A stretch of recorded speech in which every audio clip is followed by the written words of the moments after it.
moving, body jumping. Oh, how we have been found, so intensifying. I cannot imagine, so electrifying. Oh, party, party, garden party. Come together, join the garden party. Party, party, everybody. Dancing easy at the garden party. People moving, dancing to the beat. How the rhythm sounds so sweet. Come on, baby, let's get on the floor. Move your body to the beat some more. I feel like I'm dreaming. I just gotta pick myself. All my heart I give to you.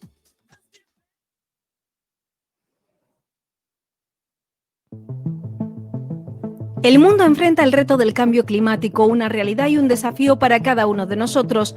La firma del Pacto Verde Europeo, alcanzado tras el Acuerdo de París, marca el camino para ofrecer una respuesta coordinada a esta emergencia climática y es también el eje transversal de la reconstrucción económica tras la pandemia.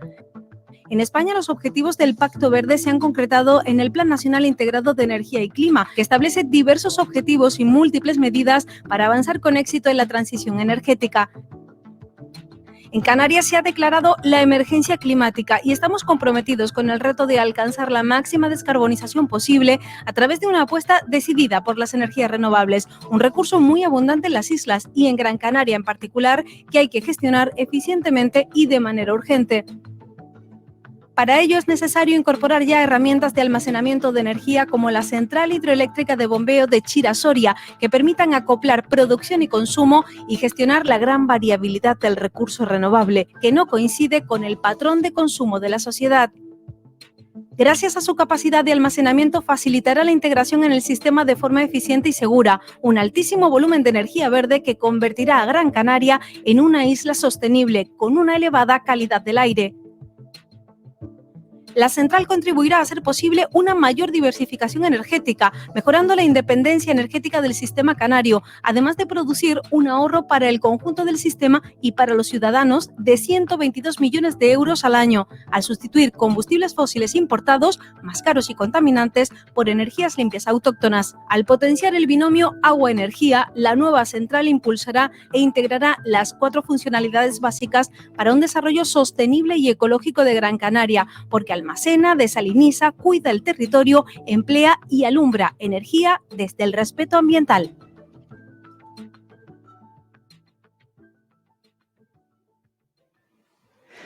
¿Qué tal? Muy buenas tardes y bienvenidos a esta segunda jornada Canagua y Energía promovida por el Cabildo de Gran Canaria junto al Consejo Insular de la Energía y el Consejo Insular de Aguas y organizada por Infecar. Antes que nada, agradecer la oportunidad que nos brindan para profundizar en la transición ecológica de nuestra isla de Gran Canaria. Hoy vamos a poner el foco especialmente en el modelo de la central hidroeléctrica Chira-Soria, una infraestructura que, como han visto, quiere convertirse en esencial en el avance hacia la sostenibilidad del nuevo modelo energético de Gran Canaria.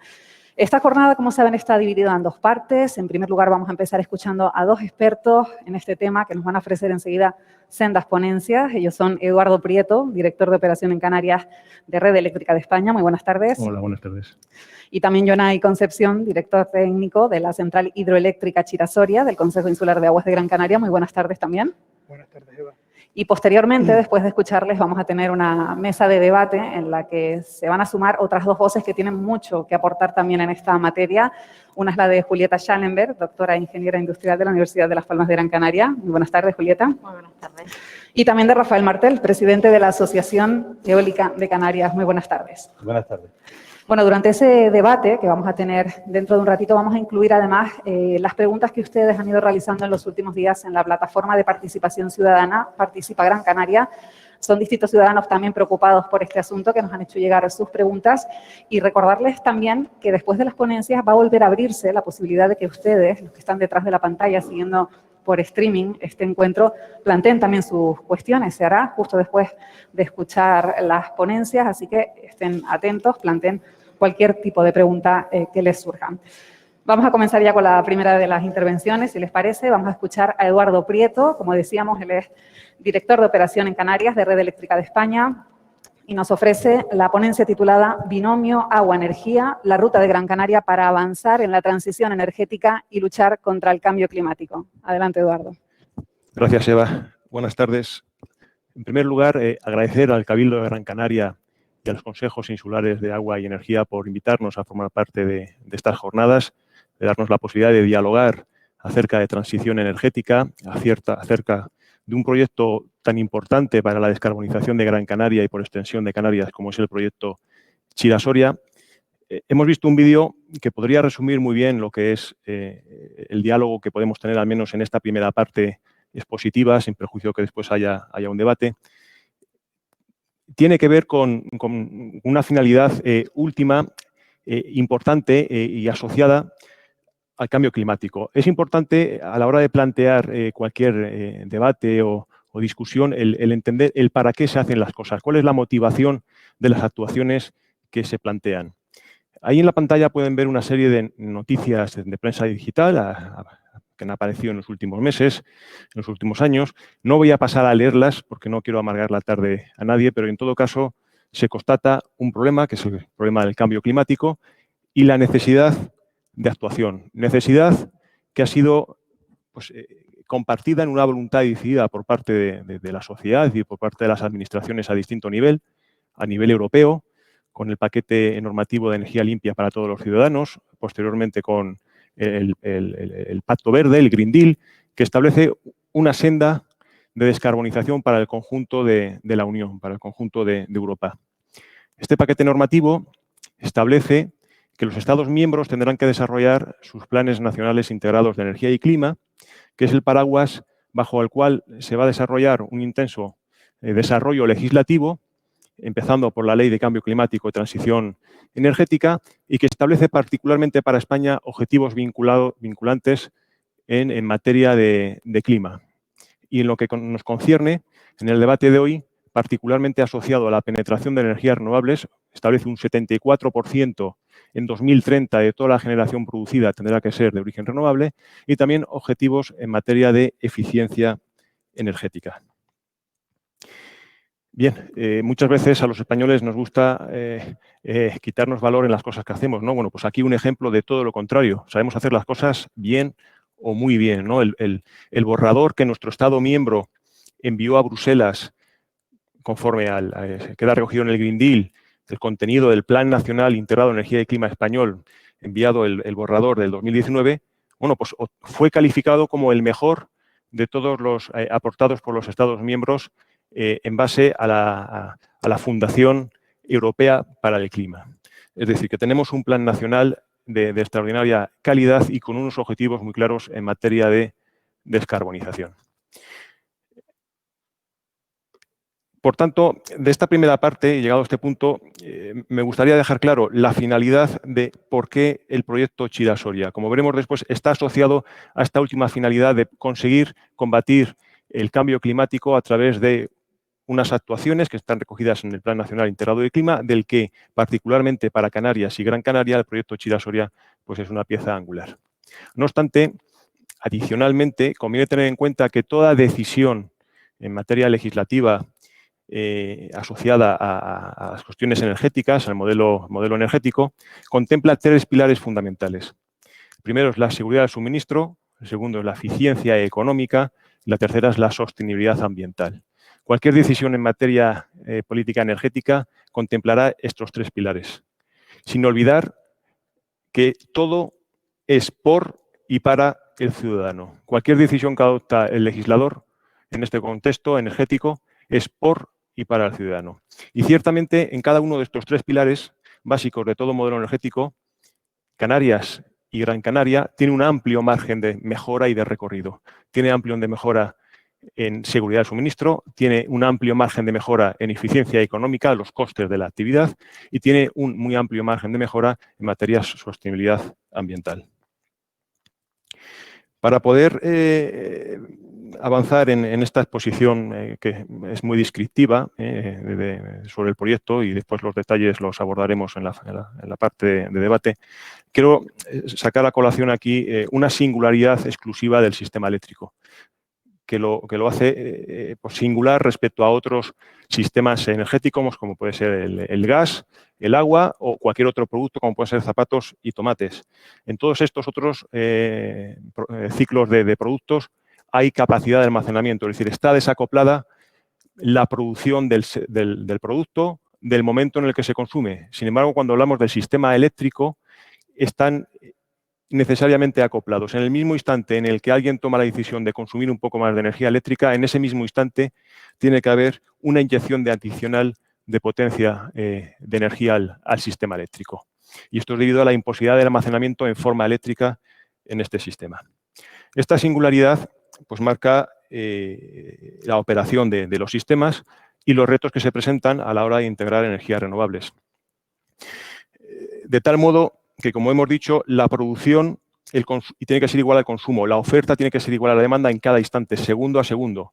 Y cuando se rompe este equilibrio, haciendo la analogía que pueden ustedes ver ahí de un elefante haciendo equilibrio en una cuerda, cuando se rompe ese equilibrio generación-demanda, es como si el elefante recibiera un empujón que trata de tirarlo. En función de si el desequilibrio es por exceso o por defecto de generación, es como si el empujón se recibiera de un lado o el otro de la cuerda. Cuando el empujón es moderado, el elefante tiene capacidad suficiente para seguir manteniendo el equilibrio. Pero si el empujón es muy grande, si el desequilibrio generación-demanda excede cierto umbral, el elefante pierde la capacidad de mantenerse equilibrado, se cae y esto, en la analogía que estamos empleando, supone interrupciones del suministro, afección a la seguridad.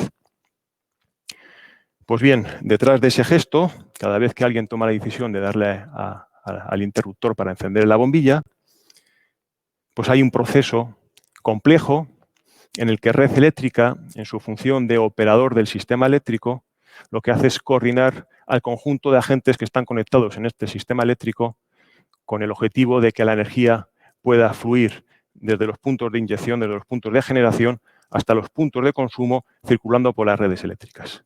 Y que esto se haga en condiciones de seguridad, garantizando en todo momento que la generación sea exactamente igual a la demanda. Por tanto, Red Eléctrica no produce electricidad, no produce energía eléctrica, ni lo va a hacer nunca. Tampoco la vende. Nuestra función es de coordinador de este gran sistema, de este sistema complejo, operador del sistema al objeto de garantizar la seguridad y la máxima integración de energías renovables. No estamos en competencia con ninguna otra figura. Bien, por entrar a continuación a describir pues, cuál es la situación de Canarias en general y particularmente en Gran Canaria en materia de integración de energías renovables, hacia dónde va y cuáles son los retos que presentan, permítame en primer lugar una exposición general, ¿no? Como todos ustedes saben, Canarias, 7 islas principales, 6 sistemas eléctricos, dado que Lanzarote y Fuerteventura se encuentran interconectados. Los 2 sistemas eléctricos mayores, Gran Canaria y Tenerife, pues son muy similares en cifras macro y son aproximadamente 80 veces más grandes que la isla del Hierro. En todo caso, todos estos sistemas eléctricos son sistemas aislados y pequeños con una serie de características propias de estos sistemas en cuanto a debilidad intrínseca, que se traduce en dificultades adicionales para integrar energías renovables. Bien, actualmente en Canarias hay unos 2.400 megavatios de potencia térmica instalada, propiedad todos ellos el 100% de un único agente, y del orden de 620 megavatios de potencia renovable, y en este caso de diversa propiedad, repartido entre eólica y fotovoltaica. De tal manera que la potencia instalada representa un poquito más del 20% del total de la generación instalada en Canarias. Con esta potencia instalada, la producción de energía renovable en el conjunto del año, en los distintos sistemas, es la que aparece en esta transparencia. Si nos centramos particularmente en Gran Canaria, dado que es el sistema que va a albergar Chira-Soria, podemos ver cómo ha pasado de un 8,6% en el año 2017 de penetración de energías renovables en el conjunto del año a un 16% en el 2019. Esto ha sido debido al incremento de potencia eólica instalada en este sistema de aproximadamente unos 70 megavatios desde el 2017 hasta cierre del 2019. Es decir, donde el Plan Nacional Integrado de Energía y Clima planifica un 74% de penetración de energías renovables en el año 2030 para el conjunto del país, actualmente en Gran Canaria hay un 16%. Es decir, estamos con una cifra ciertamente alejada de lo que se entiende una transición energética. Estamos en un punto trascendental en la historia de Canarias, diría yo, desde el punto de vista energético, porque se están desarrollando todo el paquete legislativo y se están diseñando las herramientas para poder impulsar la transición energética en Canarias y poder pasar de esa cifra del 16% a cifras compatibles con las que marca el Plan Nacional Integrado de Energía y Clima. Pero para poder alcanzar esas cifras es necesario multiplicar por 3, por 4 o incluso más la potencia renovable instalada, es decir, el número de parques eólicos y fotovoltaicos que vemos, habrá que multiplicarlos por 3 o por 4 y adicionalmente dotar al sistema de las herramientas necesarias para poder integrar esta nueva potencia en condiciones de seguridad para el sistema eléctrico y también en términos de eficiencia, de poder absorber los excesos de generación renovable que de otro modo se tendrían que tirar. Aquí la palabra eficiencia también es muy importante en el diálogo que tendremos también posteriormente. Bien, aquí podemos ver cuál es la foto de evolución histórica de la generación renovable en las distintas islas. Si nos fijamos en Gran Canaria, pues hemos pasado de 86 megavatios que había antes del 2017 a unos 180 que hay actualmente. Pero esta foto no se queda ahí, como he dicho antes, esta va a continuar. Ya hay convocadas ayudas gestionadas por el IDAE para el desarrollo de nueva generación renovable, hasta 3 anunciadas. La primera de ellas nos va a llevar una foto de 242 megavatios eólicos instalados y, en todo caso, la foto de cuál es la potencia renovable que en estos momentos tiene autorización de acceso a la red alcanza la cifra de 908 megavatios. Es decir, estamos multiplicando por más de 4 la potencia que ahora mismo hay instalada. Y la pregunta es, bueno, ¿y llegar a esos 900 megavatios en términos redondos supone alguna dificultad, supone algún reto desde la foto actual? Bueno, pues la respuesta es sí, supone un gran reto para poderlo integrar en condiciones de seguridad. Me gustaría centrarme en la gráfica de abajo a la derecha. Ahí podemos ver para 11 días cuál es el consumo de energía eléctrica de manera instantánea. El día tiene un mínimo, tiene un máximo y esto evoluciona a lo largo de todo el año. Bueno, podemos ver 2 rayas horizontales, demanda mínima anual, demanda máxima anual. En todo el año el consumo de energía eléctrica oscila entre estas 2 líneas horizontales de mínimos y máximos. Sin embargo, podemos ver otra línea por encima que es potencia renovable instalada. Esto quiere decir que va a haber parques eólicos instalados con una capacidad de producir hasta esa cantidad de potencia y lo harán cuando haya recurso renovable abundante, cuando haya viento. Recordemos ahora que generación tiene que ser igual a demanda en todo instante, en todo momento. Por tanto, cualquier escenario que quede por encima de la línea gris de producción no cabe en el sistema. Sería energía que tendría que dejarse de producir, sería energía que tendría que tirarse literalmente a la basura, desperdiciarse. Por tanto, para poder integrar eficientemente grandes contingentes de potencia renovable conforme es necesario para alcanzar los objetivos de clima, es necesario una gran potencia renovable instalada que se encuentra con el reto de que la generación tiene que ser igual a la demanda. Bien, sin embargo, el Plan Nacional Integrado de Energía y Clima alberga actuaciones que vienen a ayudar en este reto, como es el desarrollo del almacenamiento. Particularmente contempla pues, el desarrollo para el conjunto del país de unos 6 gigavatios de almacenamiento, repartidos 3,5 en bombeo y del orden de 2,5 en baterías en función del desarrollo tecnológico y de costes que puedan tener esta tecnología. Bueno, recientemente ha salido para comentarios la estrategia de almacenamiento que va más allá y llega hasta los 20 gigavatios de almacenamiento Horizonte 2030. Nos encontramos, por tanto, en Canarias, un territorio rico y en recursos naturales, en viento y en sol, comparativamente con otros territorios. Nos encontramos con territorios reducidos, con una gran concentración de estas fuentes de generación. Y lo cierto es que estas tecnologías renovables, el viento y el sol, presentan una gran variabilidad en el rango de segundos, en el rango de minutos, de horas y de días. Podemos ver ahí algunos ejemplos de variabilidad del recurso renovable. Mientras la potencia instalada ha sido pequeñita, esa variabilidad ha supuesto al elefante empujones que era capaz de soportar y, por tanto, se mantenía en la cuerda.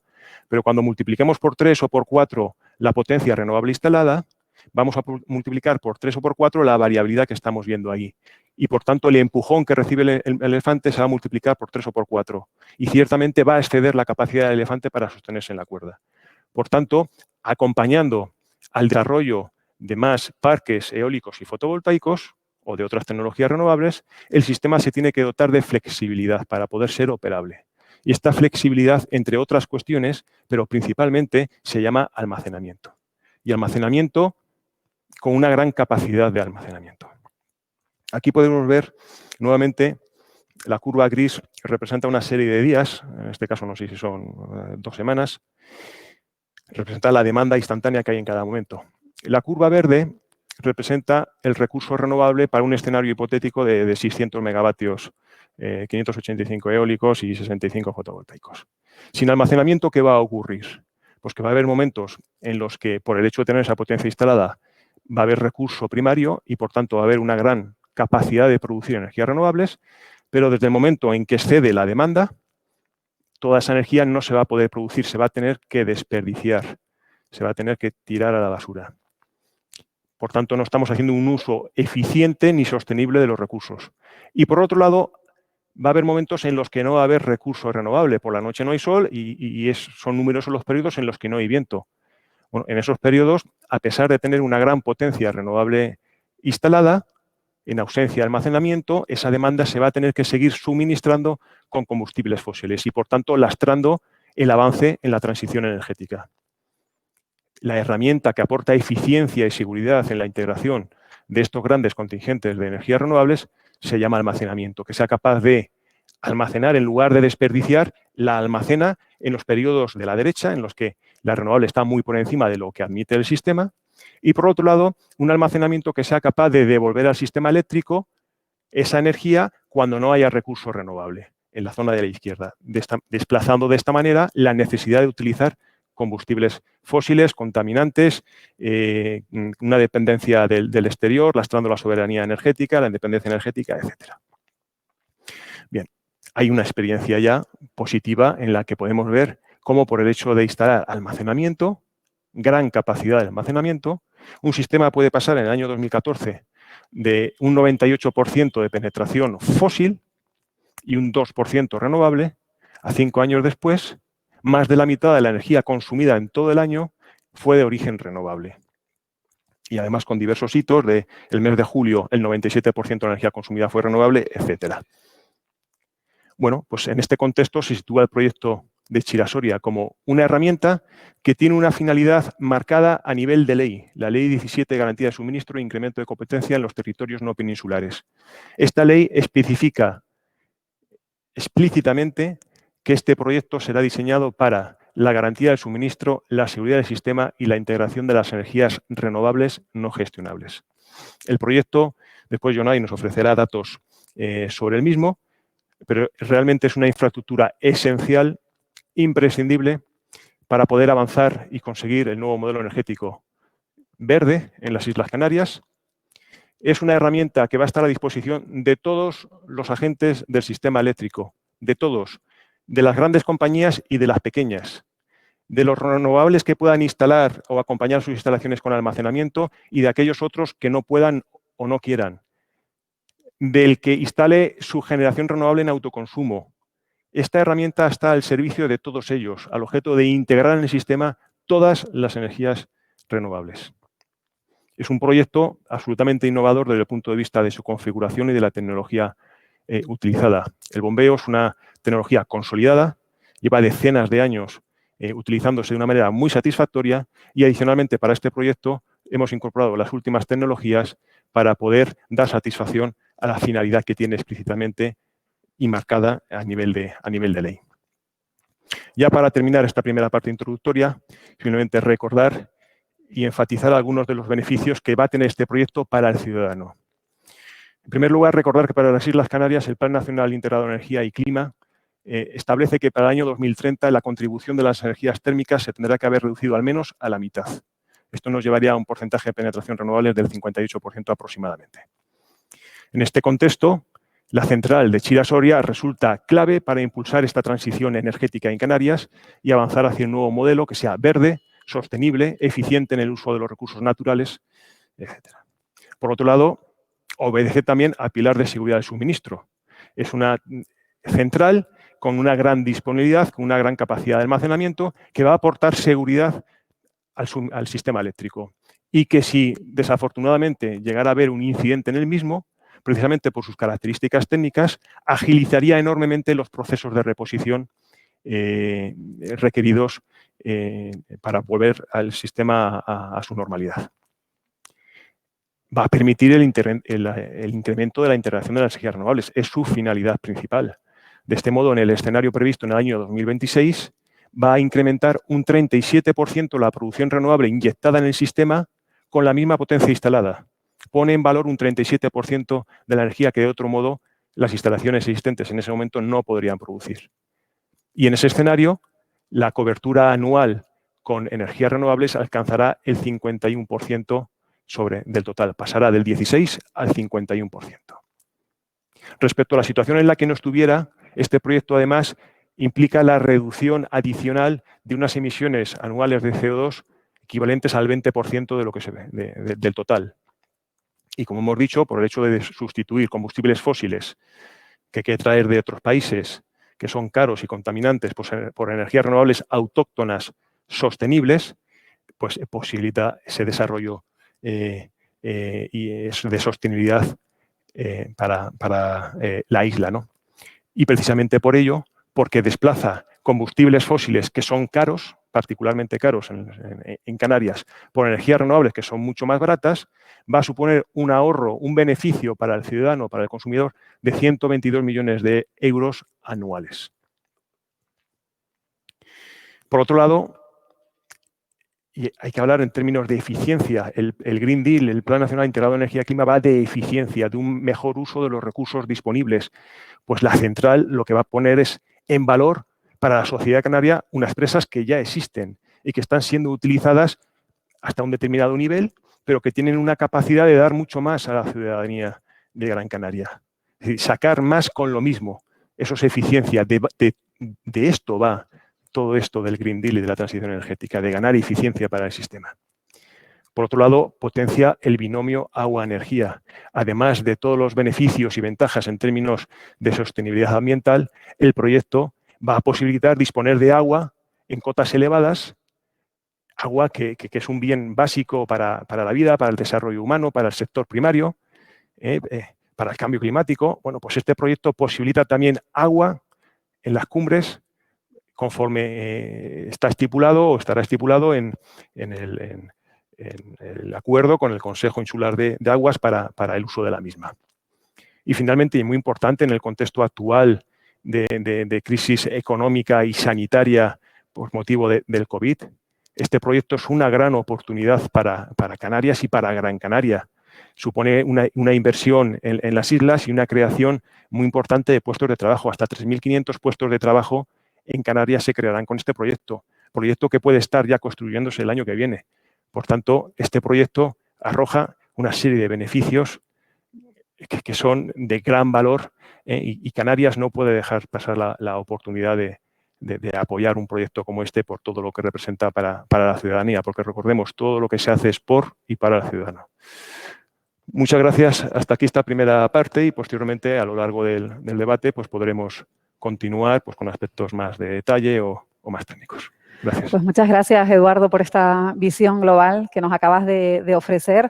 Tiempo ahora de escuchar la segunda de las ponencias de esta tarde, de esta jornada. Es el momento de escuchar la visión del director técnico de la Central Hidroeléctrica Chira-Soria, Jonay Concepción, del Consejo Insular de Aguas, que va a profundizar sobre el almacenamiento hidráulico en la transición energética de Gran Canaria. Jonay, adelante. Muchas gracias, Eva, por la presentación. Bueno, como no puede ser de otra forma, me gustaría empezar dando las gracias a los promotores, ¿no? Al Cabildo de Gran Canaria, a través de su Consejo Insular de Aguas y su Consejo Insular de la Energía. Y, por supuesto, el agradecimiento a IFECAR por este magnífico despliegue, Caja 7 y Caja Gran Canaria. Bueno, voy a empezar la presentación con una pequeña introducción. Posteriormente hablaremos de lo que es el almacenamiento hidráulico, aspectos macroscópicos, para posteriormente aterrizar dentro de Gran Canaria y centrarnos en lo que es el aprovechamiento reversible entre las presas de Chira y Soria. Hablaremos de lo que representan esas presas de Chira y Soria, el patrimonio que comentaba Eduardo, esa puesta en valor que tenemos, y finalmente haré un resumen y unas conclusiones dando paso al debate para desarrollar cualquier aspecto que sea necesario ampliar. Bueno, como bien ya expuso Eduardo, en el ámbito europeo nos encontramos un panorama claro. Los acuerdos de París de evitar el incremento de la temperatura global, el Pacto Verde relacionado con esos acuerdos de París de la descarbonización en el 2050, y en el ámbito nacional nos encontramos en el Plan Nacional Integrado de Energía y Clima. Esa penetración del 42% de esa energía renovable mínima en el año 2030, con un 74% de producción renovable en el mismo año. Además, en el 2050, un 100% de producción eléctrica. Esos son los objetivos que tenemos. Y además, el ambicioso plan desarrollado por el Gobierno de Canarias, el PTCAN, el Plan de Transición Energética, con el impulso a la descarbonización en el 2040. Con este escenario es con el que empezamos a trabajar y este es el escenario que tenemos actualmente y sobre el que me gustaría que incidiéramos.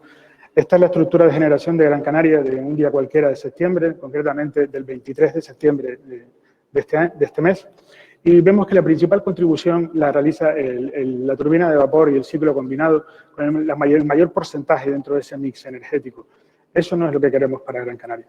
Eso supone que las horas de punta de demanda suponen 300 toneladas equivalentes de CO2 a la atmósfera por hora. Ese no es el modelo que queremos. El modelo que queremos, como bien apuntaba Eduardo, es un modelo basado en energías renovables, aprovechar ese gran potencial eólico y solar que tenemos. Eso es contribución, la contribución eólica que había ese día. Vemos esa variabilidad que tiene, esa variabilidad que con los datos que aportaba Eduardo, con 182 megavatios de potencia, cuando pasemos a más de 900 megavatios de potencia, esa variabilidad no será gestionable y el elefante que nos apuntaba Eduardo antes dentro de su presentación se nos caerá de esa cuerda. Sin ir más lejos, el desafortunado incidente que tuvo Tenerife el año pasado, concretamente en septiembre también, vemos esa interrupción del suministro de 9 horas. Esto es almacenamiento. Esto es necesidad de almacenamiento. Esto es lo que representa un bombeo hidráulico. Esto es lo que representa Chira Soria.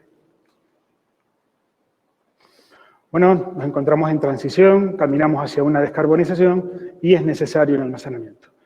Pero bueno, ¿y cuál es el objetivo de Chira Soria? Pues combatir esa emergencia medioambiental, climática en la que nos encontramos y, cómo no, esa emergencia hídrica que nos caracteriza a nosotros. Recordemos ese escenario que tenemos actualmente de nuestras presas de la zona sur prácticamente vacías. Para hablar del almacenamiento hidráulico, me gustaría empezar con una de las ponencias de la semana pasada del Congreso de Almacenamiento celebrado en Madrid y concretamente los datos del Centro de Investigaciones Energéticas y Medioambientales del Ministerio. En esta ponencia podemos ver que lo que requiere un sistema de almacenamiento, el bombeo hidráulico cumple prácticamente todo el espectro de opciones necesarias, pasando desde el tiempo real hasta días, semanas e incluso más. Tenemos además Chira Soria. Chira Soria, con su configuración específica, su gran desarrollo tecnológico que comentaremos más adelante, es capaz de proporcionar respuesta rápida en frecuencia. Con lo cual, con Chira Soria abarcamos todo el espectro de las opciones de almacenamiento. Chira Soria es la gran herramienta que tenemos para gestionar las renovables en Gran Canaria.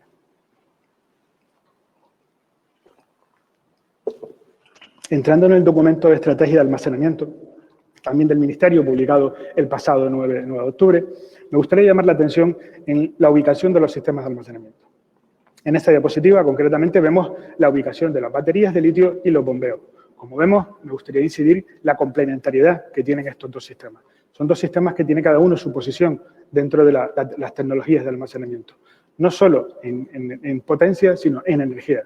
En energía vemos que están ubicados a niveles diferentes. Niveles diferentes, complementarios, todos dentro de un sistema eléctrico para alcanzar esa 100% renovable dentro de nuestro sistema insular.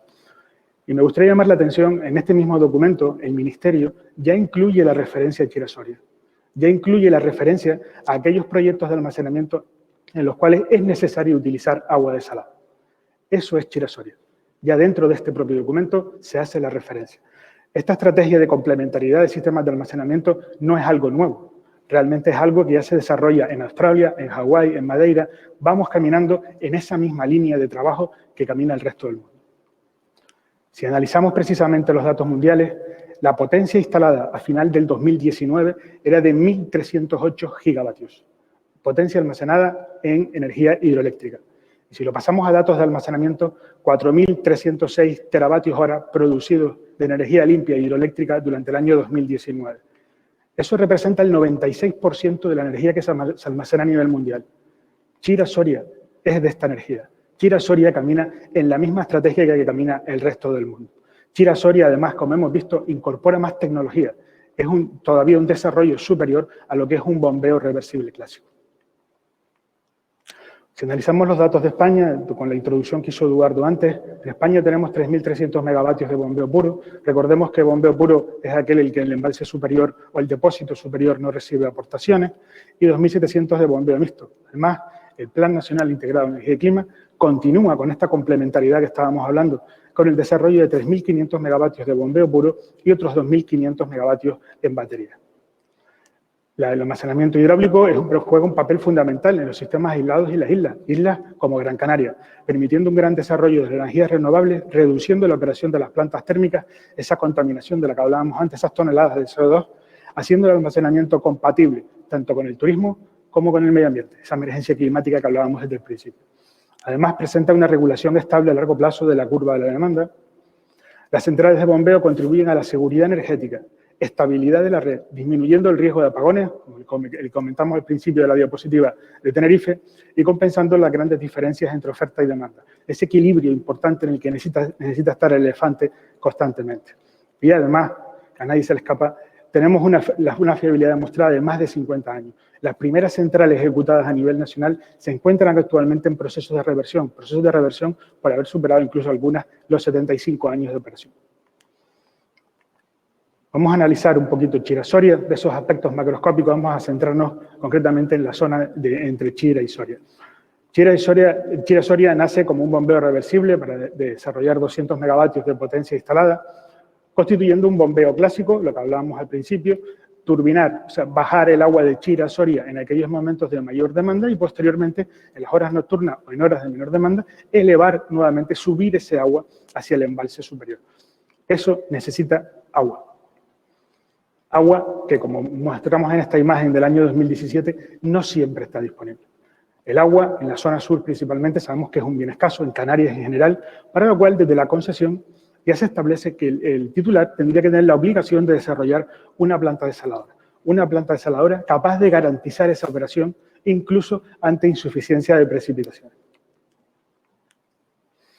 La ley que comentó antes Eduardo también, de la ley 17/2013, establece que las instalaciones de bombeo tendrán que tener como finalidad la garantía del suministro, la seguridad del sistema y la integración de energías renovables no gestionables. Esta es la operación de Chira-Soria. Energías renovables no gestionables. En julio de 2016 se presenta y se somete a información pública lo que se denominó el proyecto reformado Chira-Soria. En 2019 se somete a información pública el modificado 1 de la central hidroeléctrica y el pasado julio se inició el periodo de información pública de la central hidroeléctrica, lo que denominamos el modificado 2. 3 informaciones públicas en 4 años. A nadie se le escapa que es un proyecto conocido por la sociedad de Gran Canaria, un proyecto que lleva su tramitación normal de una obra de estas características. La central se configura con 6 turbinas Francis y 6 grupos binarios Francis reversibles de eje vertical, capaces de trabajar en cortocircuito hidráulico. Tiene una potencia nominal en turbina de 200 megavatios y una potencia nominal en bomba de 220 megavatios. Y un volumen de operación, un volumen trasegable máximo de 4,08 hectómetros cúbicos, ahora incidiremos sobre este dato otra vez, garantizando un volumen muerto en el embalse de Chira de 1,14 hectómetros cúbicos y un volumen muerto en Soria de 2,53. Entendemos por volumen muerto el volumen que no es aprovechable desde el punto de vista hidroeléctrico, o sea, el volumen que queda bajo las tomas para operación hidroeléctrica, y que garantiza unas horas de turbinado a caudal máximo de 16 horas, y además unas horas de bombeo a caudal máximo de 21.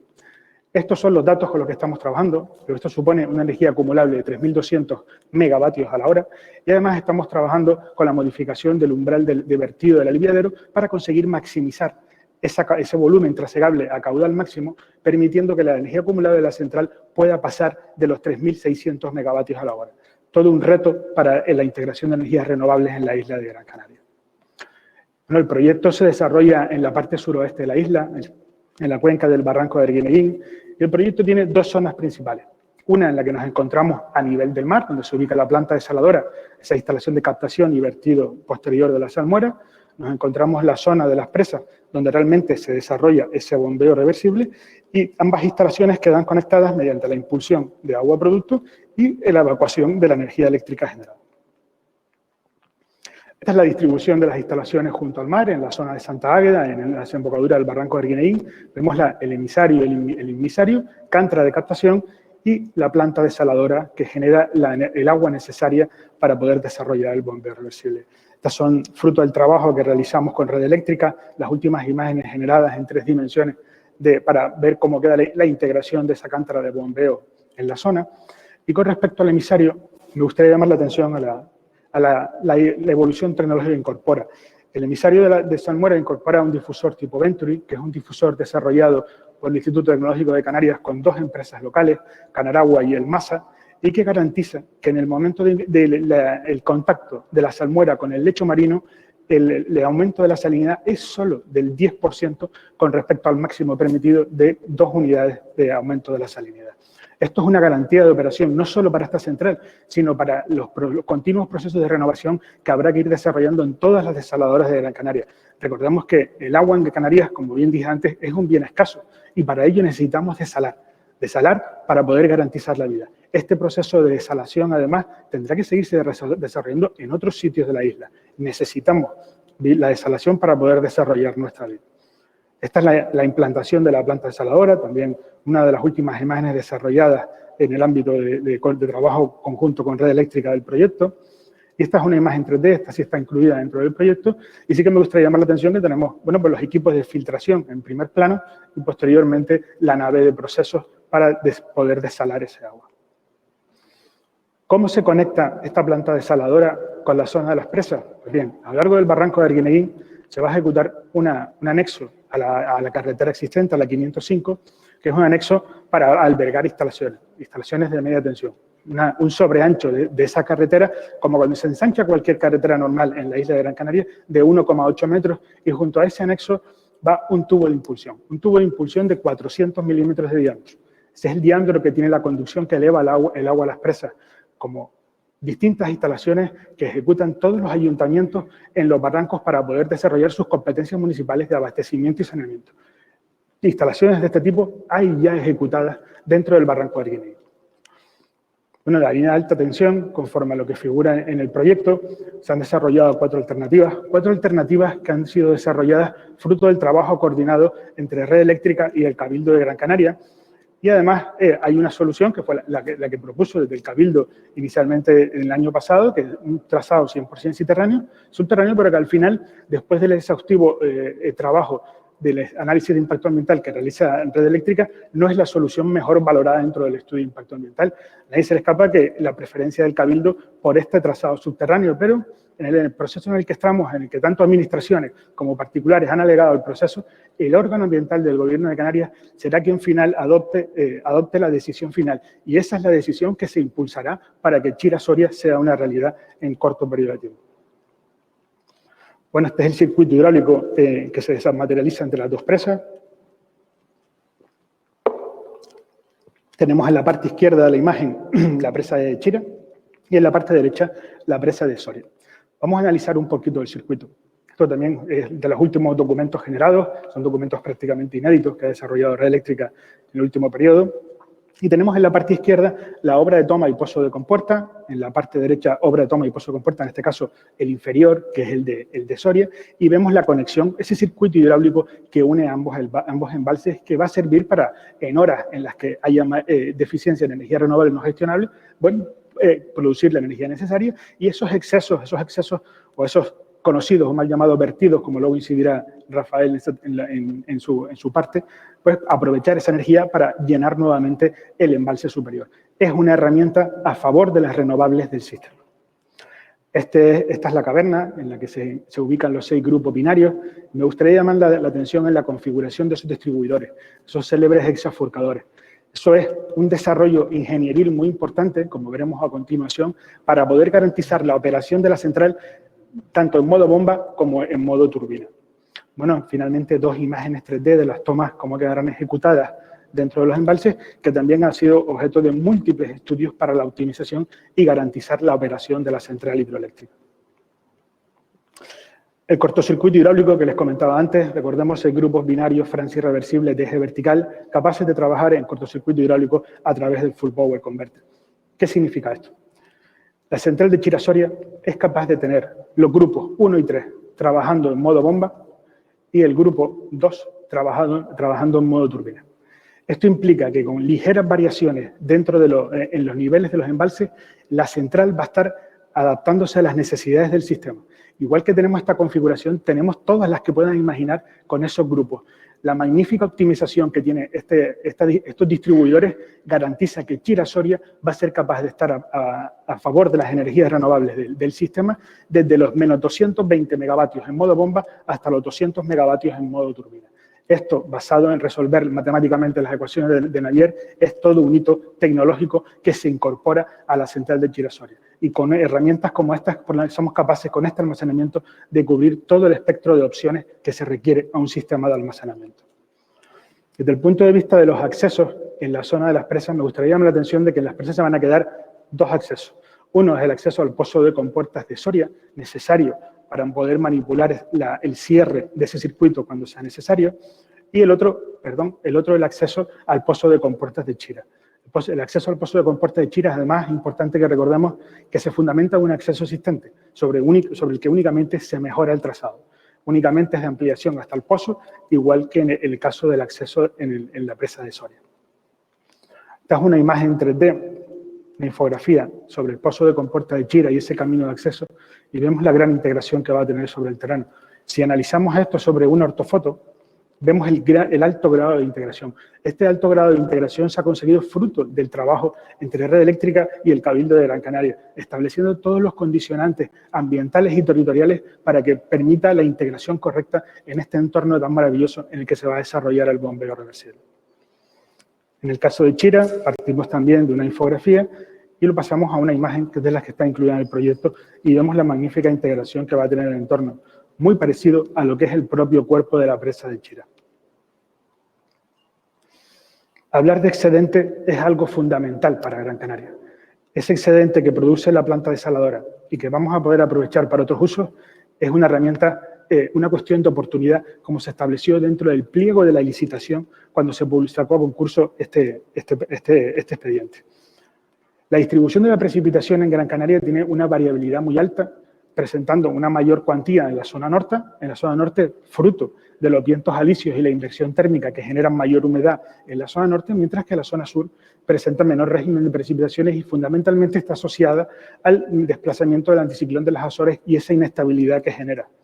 Casualmente, si analizamos la distribución de permeabilidades de la isla, vemos que la zona más impermeable de la isla, es decir, el sitio óptimo para poder ejecutar las presas, es la zona suroeste. Casualmente, donde menos llueve es donde tenemos nuestras mejores presas. Con lo cual, aprovechar ese excedente o garantizar que vamos a tener agua en esas presas es una cuestión fundamental para el desarrollo de Gran Canaria. Si analizamos la variación de almacenamiento de todas las presas insulares, desde el 2012 al 2017, vemos que realmente tienen una regulación hiperanual, normal funcionamiento de los embalses de estas características, pero si lo comparamos únicamente con las presas de la zona sur, vemos que la regulación es totalmente diferente. Esta es la emergencia hídrica que hablábamos desde el principio, una de las funciones en las que va a estar Chira-Soria. Eso es lo que nos ocurrió en 2017 y ahora estamos en una situación muy similar o tan mala como esa. Por eso, desde el Consejo Insular de Aguas, desde el Cabildo de Gran Canaria, la distribución de aguas regeneradas se realiza mediante la red de Las Palmas Sur y mediante Las Palmas Norte. Además, las emergencias hídricas que hemos tenido en el pasado nos ha obligado a que la red de distribución de presas tenga que ser complementada para permitir elevar agua depurada hasta zonas que eran inexplicables hasta hace muy poco tiempo. Esto es lo que queremos dejar en desuso y que realmente el agua de las presas pueda seguir atendiendo la demanda de agricultura aguas abajo y además ese agua pueda subir a la zona de Tejeda y Artenara, con objeto de aumentar el recurso disponible para nuestro sector primario. Y además, ese agua, una vez está en Tejeda, es posible traspasarla a la cuenca norte y podría atender a otras demandas futuras que pudiéramos tener.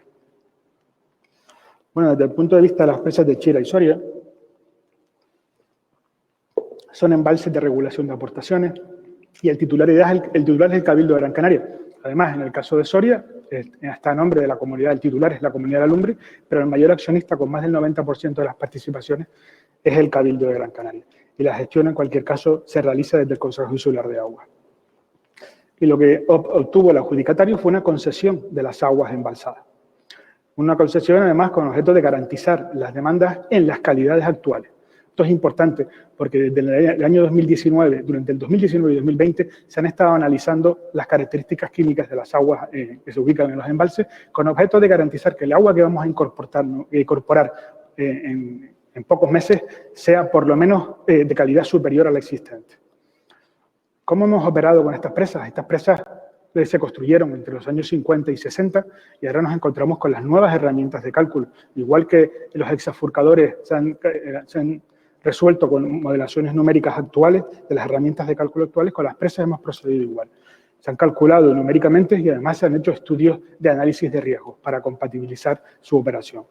Todos esos estudios previos se están plasmando dentro de un proyecto de adecuación que incluye muchísimas mejoras, pero no para adaptar esas presas al nuevo uso hidroeléctrico. Una presa es una estructura de retención con independencia de los usos que se autoricen dentro de ese embalse. Y posteriormente, además, documentaremos todo lo que es el archivo técnico de la presa para poder garantizar esa nueva explotación que va a tener esos embalses.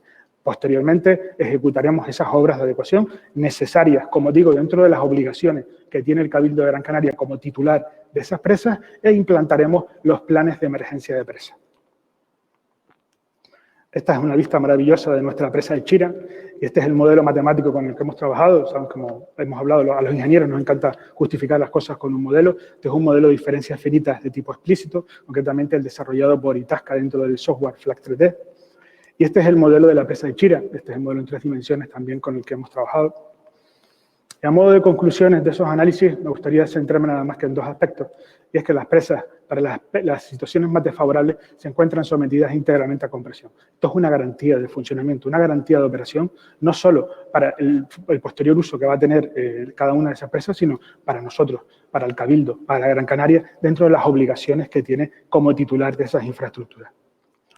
Bueno, para concluir y dar paso al coloquio, Gran Canaria se enfrenta a una transición hacia la descarbonización. Necesitamos avanzar en esta línea y para eso tenemos que aprovechar nuestro gran potencial solar y eólico. Hoy además nos acompaña Rafael dará datos sobre este aspecto, pero es necesario que caminemos en esa transición. El almacenamiento, como dijimos desde el principio, ese célebre apagón de Tenerife o los datos que aportaba de la variabilidad entre demanda y generación del sistema eléctrico, el almacenamiento es fundamental en esta evolución renovable debido a la variabilidad que presentan esas energías. El almacenamiento hidráulico, como Chira-Soria, con menor tecnología que Chira-Soria, por esa gran tecnología que incorpora el corazón de la central, representa el 96% del almacenamiento a nivel mundial. Constituye un gran almacenamiento centralizado, que como apuntamos desde el principio, incluso conforma al borrador de la estrategia de almacenamiento, complementario con otras tecnologías, pero siempre en configuración distribuida y a favor del sistema. Chira-Soria, con su diseño pionero a nivel mundial, aporta regulación estable diaria, semanal y a más largo plazo, depende de cómo esté configurado el sistema. Se materializa como el almacenamiento para garantizar el 51% de la penetración renovable en el 2026 y todavía nos queda seguir desarrollando hasta el 2030, cumpliendo ampliamente con los objetivos del Plan Nacional Integrado de Energía y Clima. La gestión de los 700.000 metros cúbicos de excedente que vamos a tener en las situaciones pésimas, en ausencia de lluvias, supone una garantía para el riego agrícola, para nuestro sector primario, para nuestra masa forestal, y es una cuestión de oportunidad que no podemos perder. El proceso de adecuación de nuestras presas incorpora los mejores procesos mundiales de gestión de infraestructuras hidráulicas como esta. La vida útil de un bombeo supera los 50 años, como apuntábamos antes, y con otros sistemas complementarios como las baterías, podríamos estar hablando de 15 o podemos estar hablando de menos. No hay todavía ningún sistema de almacenamiento que haya alcanzado esa capacidad. Y finalmente, como no puede ser de otra forma, Chira-Soria y el proyecto que se encuentra en tramitación para poder iniciar las obras a principios del 2021, es el pilar fundamental para poder desarrollar nuestra soberanía energética. Muchísimas gracias. Muchas gracias, Jonay, por esta presentación también. Bueno, pues ya hemos dado fin a esta primera parte de las jornadas. Pasamos ya a la mesa de debate. Incorporamos a dos nuevas voces, como les comentaba antes. En esta mesa redonda se incorpora Julieta Schallenberg, doctora ingeniera industrial de la Universidad de Las Palmas de Gran Canaria y referente internacional en el estudio de las energías renovables.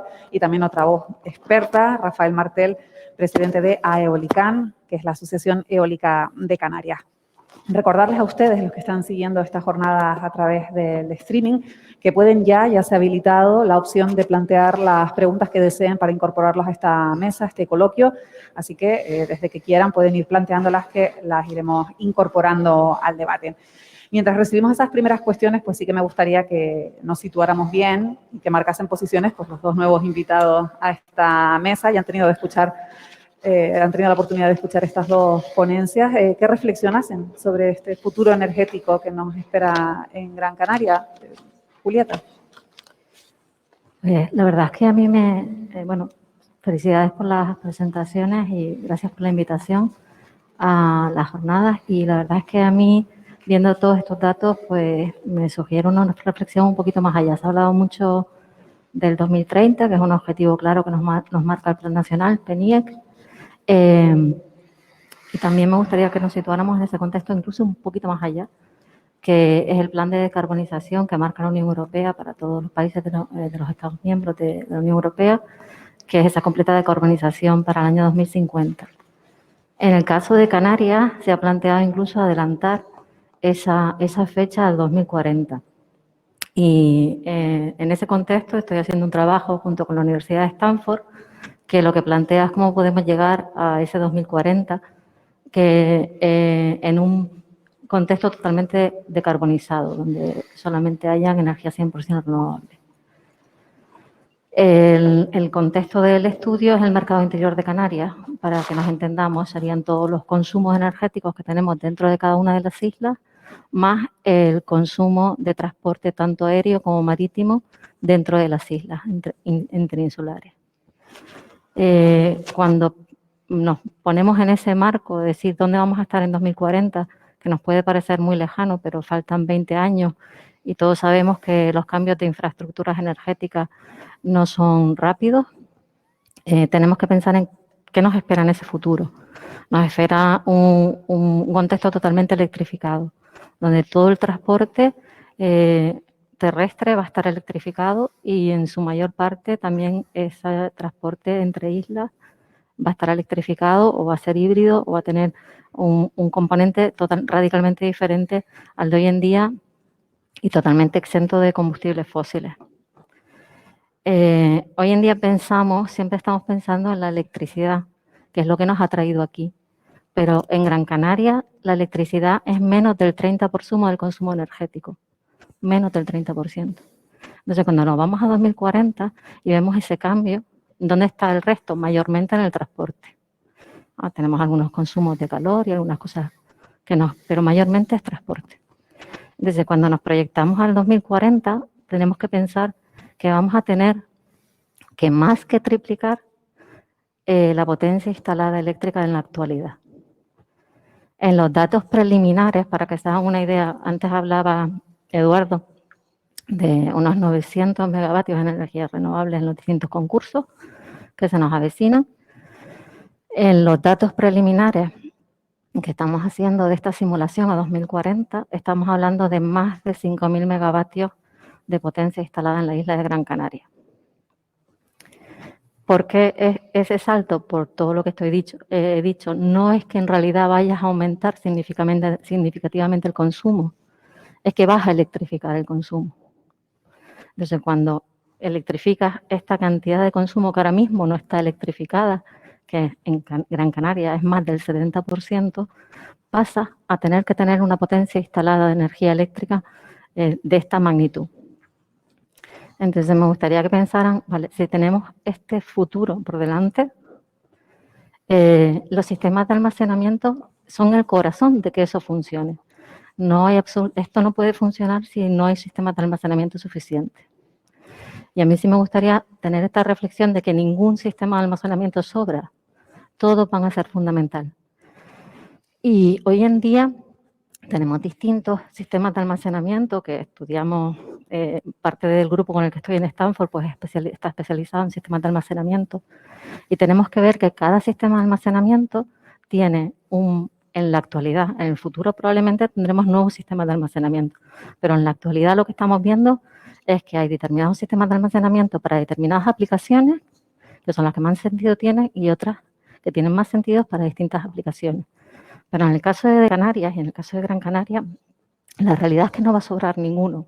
Vamos a tener que hacer una combinación de sistemas de almacenamiento, porque si no, no vamos a llegar a esos niveles que va a exigir ese cambio, esa transición energética en plenitud. ¿De qué va a depender que las necesidades de almacenamiento sean mayores o menores? Van a haber pequeños matices. Si tenemos constatación de un potencial geotérmico en Gran Canaria, eso va a disminuir las necesidades de almacenamiento. Si podemos instalar sistemas de energía solar térmica de alta concentración con almacenamiento en forma de sales, por ejemplo, fundidas, van a disminuir esas necesidades de almacenamiento. Pero que disminuyan un poco, al final no cambia mucho la foto final, que es que las necesidades de almacenamiento que vamos a tener son enormes. En la actualidad, las tecnologías que podemos tener para ciertas aplicaciones son baterías, que por supuesto van a tener un claro papel, sobre todo en el transporte, pero también en el almacenamiento distribuido e incluso en algunos momentos en la transición para disminuir. Y también es verdad que el periodo de construcción de la central pues sería estupendo tenerla mañana, pero no va a ser así. Entonces, en el entretanto, pues tenemos unos años que también vamos a necesitar almacenar o se aumentarán los vertidos. Pero la capacidad que ofrece Chira-Soria, cuando además tenemos las dos presas construidas y el volumen de almacenamiento que significa, no se ha conseguido hoy en día con ninguna otra tecnología de almacenamiento.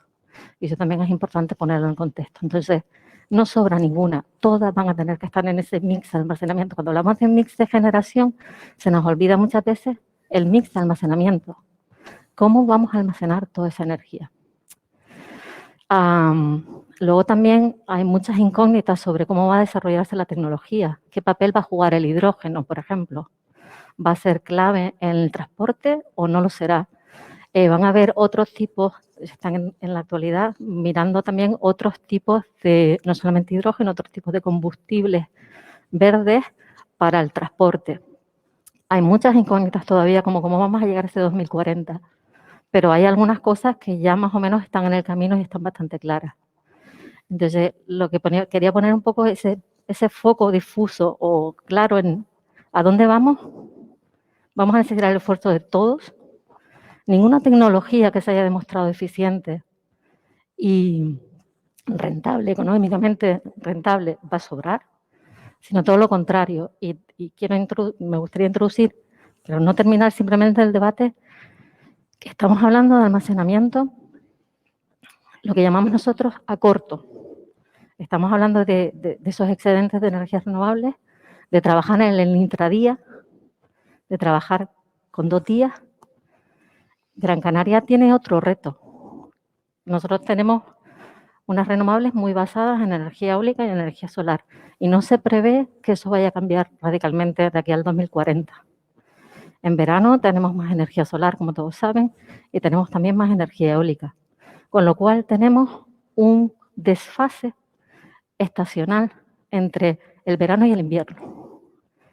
Y ahí es donde entra algo que voy a introducir en el debate, pero que no pretendo ni mucho menos que se responda hoy, que es el almacenamiento estacional. Cuando lleguemos a unas penetraciones de en torno al 85% de renovables, vamos a necesitar ese almacenamiento estacional.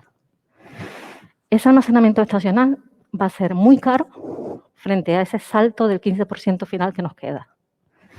Y a día de hoy es un almacenamiento que no está resuelto. Entonces, yo creo que lo que tenemos que hacer es remar todos a uno, sumarnos en el carro, empezar a hacer proyectos que conviertan en realidad esa posibilidad de transición y aplaudir todas esas iniciativas que sean viables y tengan el sentido de eficiencia y de poder penetrar más energías renovables, que es el objeto que tenemos, yo creo que todos en esta mesa, y seguro que los que están en el otro lado del visor, que no pueden estar aquí, están pensando en lo mismo. Vamos enseguida a continuar hablando, pero también me gustaría incorporar la voz de Rafael desde el propio sector de las energías renovables. ¿Cómo se ve este futuro que nos acaban de dibujar las tres voces que te han precedido? A ver, muchas gracias por la invitación. Muchas gracias al Cabildo y a los consejos por darnos voz. Tenemos un problema. Tenemos un problema y además es un problema que conocíamos desde hace tiempo. Y es un problema para integrar energía renovable en unos sistemas pequeños, en el elefante que hablaba Eduardo. Esto no es nuevo, esto lo sabíamos que iba a pasar. Y por eso este proyecto de Chira-Soria lleva entre nosotros pues casi 20 años. Si en estos 20 años este proyecto se hubiera construido, ahora no estaríamos en este foro. Pero desgraciadamente no se ha construido. Y desgraciadamente ahora estamos aquí en este foro. Y cuando digo que tenemos un problema de integración, yo quiero que todos los que me están escuchando, los que nos están viendo, lo entiendan. Entiendan que en aras de garantizar la seguridad del sistema, en aras de que tengamos luz y que sigamos teniendo luz, hay que tener ciertas reservas a subir, reservas de energía a subir. Por lo tanto, cuando hay muchísima energía renovable en el sistema, la capacidad de reservas a subir que nos dan los ciclos combinados y la tecnología fósil que tenemos instalada es insuficiente. Algo hay que hacer y lo que hacemos, en este caso, ahora mismo lo que se está haciendo es parar parques eólicos, sobre todo en horas valle, en horas nocturnas, para que dejen de producir y, por lo tanto, estabilizar la demanda con la generación. ¿Qué implica parar un parque eólico? Cuando hablamos de parar un parque eólico, estamos hablando de que el propietario, el titular de esa instalación, va a dejar de cobrar. Pero es que resulta que en la península, los parques eólicos, gracias a que hay un mercado de energía, cuando son parados, y hay un mercado de servicios de ajuste, cuando son parados, participan del mercado de servicios de ajuste y, por lo tanto, son retribuidos de alguna manera. Aquí en Canarias, los canarios, los titulares de los parques eólicos canarios, no se les retribuye nada por esas paradas que están sufriendo. Ahora, en este momento, pocas o escasas. El problema que tenemos es, ahora mismo, en este momento, pequeño. Pero todos sabemos que va a ir a más.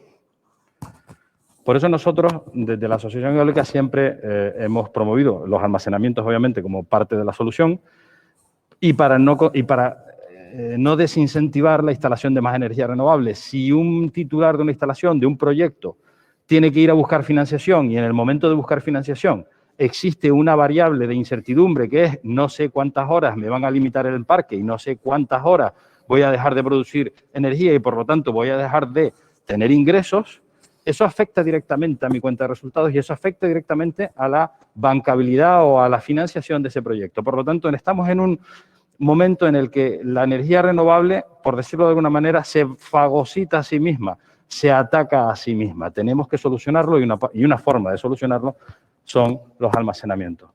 Como dije antes, el problema ahora mismo es pequeño. Se podría solucionar con instalaciones pequeñas. Pero el problema no va a dejar de crecer.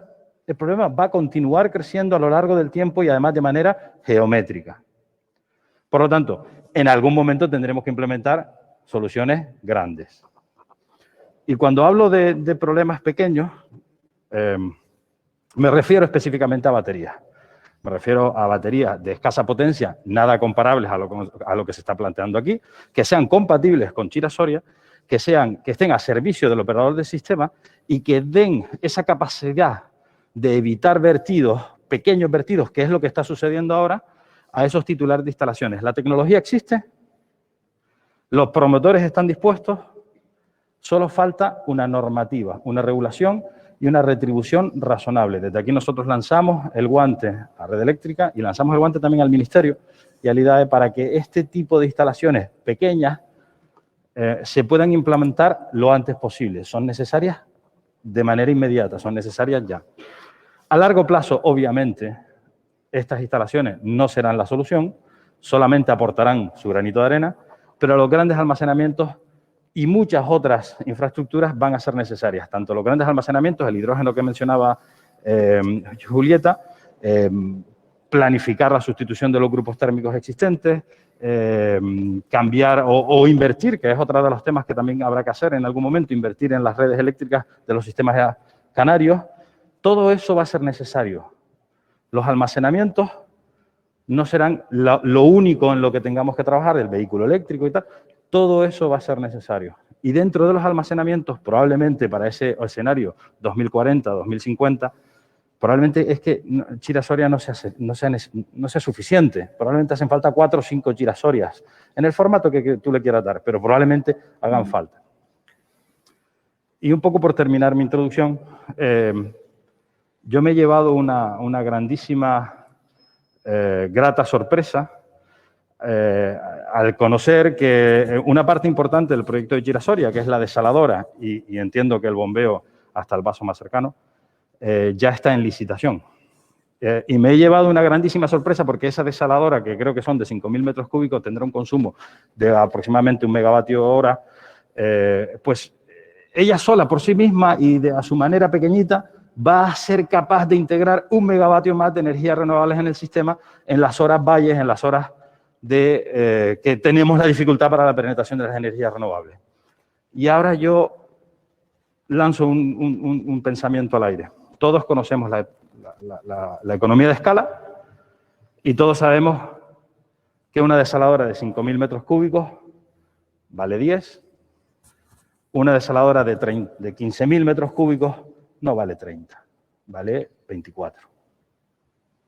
Si nosotros conseguimos desalar la misma cantidad de agua en 1/3 de horas, podremos desalar toda el agua necesaria para este proyecto o el agua planificada para este proyecto solo en horas valle.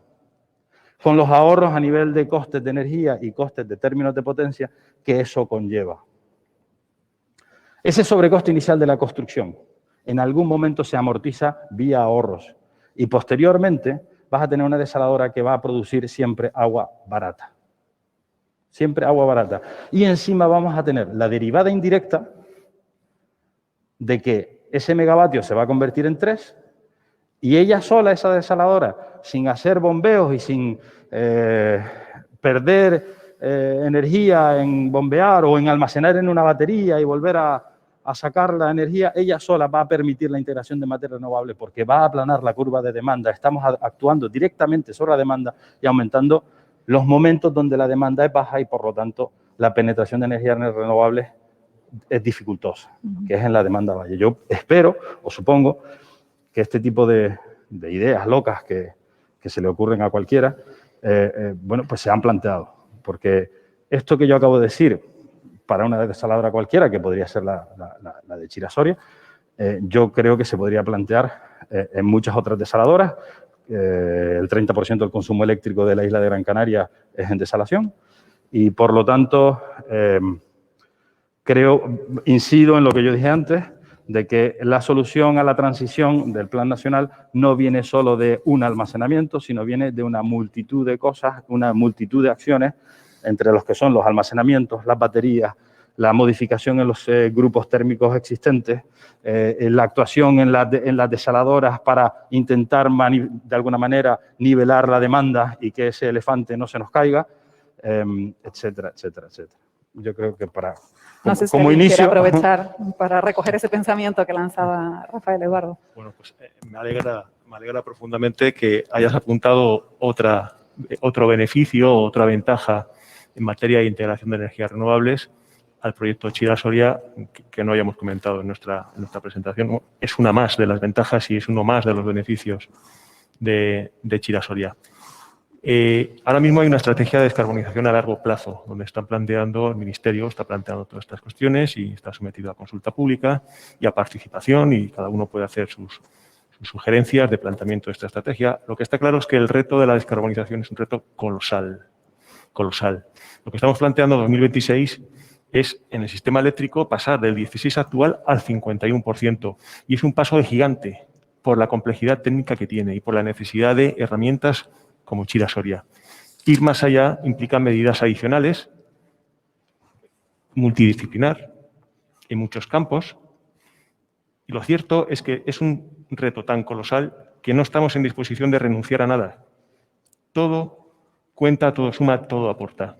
El Plan Nacional Integrado de Energía y Clima, la estrategia de almacenamiento de largo plazo, considera el almacenamiento con gran capacidad de almacenamiento, con capacidad muy elevada de almacenamiento, que es Alcobendas o Chira-Soria. También el almacenamiento distribuido, el pequeño almacenamiento, la gestión de la demanda, la electrificación, vehículo eléctrico, todos son elementos que suman. Pero si hay un componente, y todos, por tanto, son necesarios. Pero en el diálogo que estamos teniendo aquí sobre el almacenamiento, sobre Chira-Soria, lo que está claro es que no ya para aspirar a una descarbonización completa, sino para llegar a ese 51% dentro de menos de 6 años. Chira-Soria es un proyecto fundamental por las capacidades que ofrece en términos de almacenamiento, que no es capaz de ofrecer otras tecnologías. Y esto no quiere decir que las otras tecnologías también tengan que estar. Y se tienen que incorporar, claro que sí. Y además en toda la cadena de valor. Desde el consumidor, que podrá instalar sus baterías en su casa con una finalidad propia de consumidor, los gestores de redes, los generadores. Va a estar presente el almacenamiento, porque además ha sido definida recientemente como una actividad propia en la modificación de la ley del sector eléctrico, va a estar presente en toda la cadena de valor. Y lo que está claro es que es imprescindible el almacenamiento si de verdad queremos progresar en esa senda de transición energética. Precisamente cogiendo eso que dices de todos suman, hay una de las preguntas que han ido llegando en los últimos días, ya están llegando también preguntas a la plataforma que vamos a ir planteando. Bueno, un ciudadano se pregunta si no sería más adecuado un cambio de modelo energético para la isla con la creación de smart grids por comarcas, con incremento de la aportación de energías renovables de forma más individual o asociativa que la creación de grandes infraestructuras como puede hacer Chira-Soria. Pues, Yo no... si me permites Eduardo, sí. hacer un pequeño comentario al respecto. El Plan Nacional Integrado de Energía y Clima, y perdona que me repita, recoge entre las actuaciones necesarias el desarrollo del almacenamiento a gran escala, pero también el desarrollo y fomenta del autoconsumo, el desarrollo de las comunidades energéticas, el desarrollo de los agregadores independientes. Son todas actuaciones dentro de un mismo plan. Por tanto, esto no es un modelo frente a otro, sino son todo actuaciones, todas ellas necesarias y compatibles con el plan, porque están recogidos en el Plan Nacional Integrado de Energía y Clima. Por tanto, yo no lo situaría nunca en un plano de confrontación entre uno u otro. Y además es necesario darle estabilidad y seguridad a la red eléctrica. Ya de por sí las Islas Canarias, cada sistema es pequeño, lo suficientemente pequeño, que no debemos estarlo subdividiendo aún más. Creo que la red por isla es un todo. En algún momento, incluso Fuerteventura y Lanzarote están unidas y, por lo tanto, tendremos que darle estabilidad a la red como una unidad. Chira-Soria no va a dar servicio al sur de Gran Canaria, da servicio a la isla. Eso también yo creo que es importante de incidir para que quede claro, ¿no?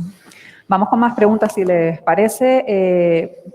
En parte yo creo que se ha contestado, ¿no?, con las anteriores intervenciones, pero hay un ciudadano que se pregunta si podríamos caminar hacia la descarbonización sin sistemas de almacenamiento, si hay algún tipo de opción. Yo creo que esta la podemos contestar todos, ¿no? Porque hemos coincidido todos en los planteamientos.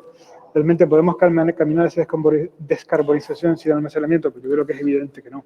La variabilidad que tienen las energías renovables, como ha quedado patente en todas las comunicaciones y las intervenciones, hacen necesario sistemas de almacenamiento, sin duda. Y lo de coexistir ambos sistemas, las baterías y el bombeo, pues indudablemente yo creo que ha quedado contestado también. Son sistemas complementarios y que tienen que coexistir dentro del sistema eléctrico, junto con otras tecnologías, como ha puesto Julieta o ha puesto Rafael sobre la mesa, para alcanzar la fase final de la descarbonización, ese 15% final o ese 10% final.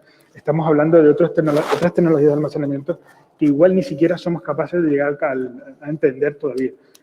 Como apuntaba Julieta, podemos estar hablando incluso de almacenamiento estacional para poder cubrir esa parte final de la descarbonización. Sí, ahondando en lo que acabas de comentar, no se puede, obviamente, ir sin almacenamiento, pero sí que eso no quita que creo que hay que hacer un esfuerzo enorme en disminuir las necesidades de almacenamiento. Como decía Rafa, nos van a hacer falta más Chira-Soria, para poder alcanzar esas penetraciones de renovables que vamos a querer llegar.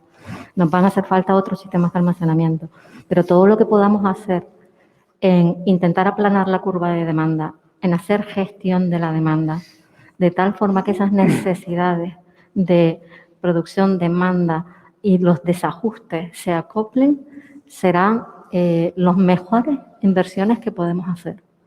Va a ser mucho más barato hacer gestión de la demanda que incorporar sistemas, cada vez sistemas, porque al final va a ser un gran sistema de almacenamiento que vamos a necesitar si no hacemos gestión de la demanda. Entonces, ahí sí creo que hay que incidir. Eso no va a hacer que no necesitemos almacenamiento, sino que en un momento determinado puede hacer que esas necesidades de almacenamiento no sean tan grandes y, por tanto, al final el precio del kilovatio hora, que es lo que nos interesa a todos, sea más económico para la isla. Ahí hay muchísimo que hacer y yo sí que invito a todas las instituciones a que se haga un gran esfuerzo en dar las soluciones tecnológicas, almacenamiento renovable, sin abandonar el paso de cómo hacer la gestión de la demanda lo más óptima posible para que no hayan esos desfases tan grandes. Ahí, Julieta, antes, si me permite, apuntaste algo que es interesante y es que el almacenamiento no constituye un grupo homogéneo en sí mismo. El almacenamiento está compuesto por diversas tecnologías con capacidades y características de funcionamiento muy diferentes. El bombeo te ofrece una capacidad de almacenamiento energético muy elevado. Las baterías te da mucha rapidez, pero menor capacidad de almacenamiento, una capacidad de almacenamiento reducida. Entonces, en función de la finalidad de la aplicación concreta, puede ser más útil o necesaria o interesante una tecnología de almacenamiento u otra. Aquí, en el debate que estamos planteando, el ejemplo es claro, con una potencia renovable instalada de 900 o 900 por lo que queramos para seguir progresando, y una demanda eléctrica de entre 250 o 500 o el valor que queramos y que seguimos electrificando. Está claro que con 900 de producción y 500 de consumo, o almacenas o tiras a la basura energía renovable. ¿Dónde está la eficiencia y la responsabilidad en el uso sostenible de recursos naturales si construyes instalaciones para luego hacer que dejen de producir y tirar esa energía? Entonces, de todo esto a esto, de eficiencia y de sacar lo mejor de los recursos. Y es necesaria mucha potencia renovable, pero nos encontramos con la ecuación de que generación igual a demanda y con 900 de potencia renovable y 500 de demanda, sobran 400 que tiras a la basura. Y luego además hay otras complicaciones técnicas, la enorme variabilidad, que ahí sí las baterías dan un papel muy interesante, pero complementario al otro, nunca excluyentes. Nos piden ejemplos en la plataforma, concretamente piden 3 ejemplos de éxito de este sistema energético consistente en subir agua desalada de la costa a casi 1 kilómetro de altura para que potencialmente produzca energía cuando sea necesario. Si se puede hablar de la eficiencia del proyecto Chira-Soria, el Pajar, en la costa de Arguineguín. No sé quién se quiere atrever, Jonay. China-Soria, el Pajar. No entiendo la segunda parte de la pregunta, pero bueno, el borrador de la estrategia de almacenamiento del Ministerio ya lo establece claro. Yo creo que no estamos hablando de hablar de cuántos ejemplos hay ejecutados que desales agua y lo subas a casi 1 kilómetro, como puede la pregunta, o a casi 900. Ese no es el objeto, no es donde estamos. Estamos hablando de una tecnología que se fundamenta en el 96% de la energía almacenada a nivel mundial. No estamos hablando del éxito de ese proyecto. El éxito es la central hidroeléctrica. Central hidroeléctrica que incorpora una tecnología pionera a nivel mundial. Una central que va a ser el orgullo de Gran Canaria. Y subir agua, desalar agua y bombearla es algo de lo que estamos acostumbrados en Canarias. Con lo cual es unir 2 soluciones, constatadas totalmente y que sabemos que funcionan. Con lo cual no se trata de sistemas de éxito, se trata directamente de que combinamos 2 sistemas para mejorar una solución para Gran Canaria y poder tener ese almacenamiento necesario que será compatible con otros aspectos. Pues sistemas de bombeo hay muchos. Hay muchísimos en el mundo, en España también hay muchos, con lo cual yo creo que intentar poner un sistema de bombeo como ejemplo parece un poco ridículo. Quizá este tiene la particularidad de que efectivamente normalmente los sistemas de bombeo están en sitios donde ya hay agua fluyente de manera natural y aquí al no tener el agua la tenemos que crear nosotros vía desalación. Desgraciadamente no hay otra. No podemos esperar a que llueva. Tenemos que hacer algo y de ahí sale esa segunda pata del proyecto, que es la parte de desalación. Desaladoras hay muchísimas, en la isla de Gran Canaria hay más de 100, y bombeos hay muchísimos en el mundo y, por lo tanto, no hay ninguna novedad en el asunto. Simplemente estamos uniendo las dos cosas porque aquí no hay otra manera de hacerlo. Sí. Hay un ejemplo cercano, si me permite, y es la Isla del Hierro. En su pequeña escala es incluso mucho mayor ese salto, porque es un salto de 600 y pico metros. En una escala muchísimo menor de proyecto, también es una escala mucho menor de demanda que tiene la isla, pero ahí también se hace un salto de más de 600 metros en un depósito superior que inicialmente ese depósito superior ni siquiera contenía agua. Cuando se planteó el proyecto, ese depósito superior es una caldera natural que se impermeabilizó y se rellenó completamente de agua por medios artificiales. Y hoy en día la desalación suple las pérdidas por evapotranspiración del propio ciclo. Entonces, tenemos un ejemplo muy cercano a una escala menor, pero que dentro de la isla, pues, una escala significativamente mayor, porque el porcentaje abastecido va a ser mucho mayor que el porcentaje que va a abastecer Chira-Soria en la isla de Gran Canaria, ¿no? La desalación es una característica más del proyecto, solo que además, en este caso, aporta beneficios adicionales por el hecho de tener la capacidad de estar generando continuamente agua para los usos que determine el Consejo Insular de Aguas, con lo cual es que además es una ventaja. Sistemas de bombeo, lo ha dicho Rafael, en la península hay una potencia hidráulica de 16.000 y de bombeo estamos hablando del orden de 5.000, 6.000 megavatios. Es una tecnología de éxito como almacenamiento eléctrico. De hecho, hasta hace muy poco es la única que había, con lo cual no hay ninguna duda desde ese punto de vista, ¿no? Hablando de aguas, llega otra pregunta en la plataforma. ¿Por qué no se incluyen las aguas residuales depuradas que van al mar en un 80%? Bueno, yo entiendo que esto hace referencia a elevar esas aguas hacia los embalses para posteriormente hacer el bombeo con ese agua depurada. Lógicamente no se puede bombear agua depurada, agua que tiene vida hacia un embalse. Mucho que haya sido depurada y que ya sea apta para regeneración, principalmente en la agricultura, no la podemos introducir dentro de un embalse, porque podemos contaminar ese embalse. Y el embalse tiene que tener una vida mucho más allá de lo que es el empleo de esas aguas depuradas, con lo cual es un uso que no es compatible con el llenado de esos embalses. Más preguntas que llegan. En el proyecto Chira-Soria, la sociedad canaria ha podido dar su opinión y propuestas. El proyecto llega tarde, se pregunta también este ciudadano, y también aporta, ¿hay alguna tecnología más eficiente que la del proyecto? Bueno, pues si me permitís empezar. Antes he apuntado que el proyecto Chira-Soria se lleva hablando 20 años en Gran Canaria. En 20 años hay tiempo para muchas cosas, para muchos diálogos, para muchas manifestaciones. Ha habido tiempo para hacerlo. El proyecto está en su tercera información pública. Por 3 veces la sociedad canaria ha tenido la oportunidad de presentar sus alegaciones y han sido oportunamente contestadas con detalle y con rigor. ¿El proyecto llega tarde? El proyecto lo que tiene que hacer es llegar y estar en el año 2026, y para eso lo que hace falta es que empecemos a construirlo el año que viene. No llega tarde en la medida en la que es absolutamente necesario. Y respondiendo a la última, ¿hay alguna tecnología más eficiente que la del proyecto? La realidad es que no, ni se la espera antes del 30 como mínimo. Y esa es la realidad, y conforme, y no porque lo digamos nosotros, sino porque lo dicen los estudios independientes de parte de entidades con prestigio. Estamos hablando de Bloomberg, de la Agencia Internacional de Energías Renovables, que evalúan el coste actualmente de otras tecnologías y hacen una proyección hasta 2050. Bueno, pues lo cierto es que ves las proyecciones a 2030, dentro de 10 años, y todavía no están por costes. Esto si nos ceñimos exclusivamente a costes de instalación. Luego, adicionalmente, está el tema de la vida útil. Los bombeos, 40, 50, 60, 75 años. Las baterías se prometen 10, 15, 20 años y está por ver porque todavía ninguna ha superado esta cuestión, ¿no?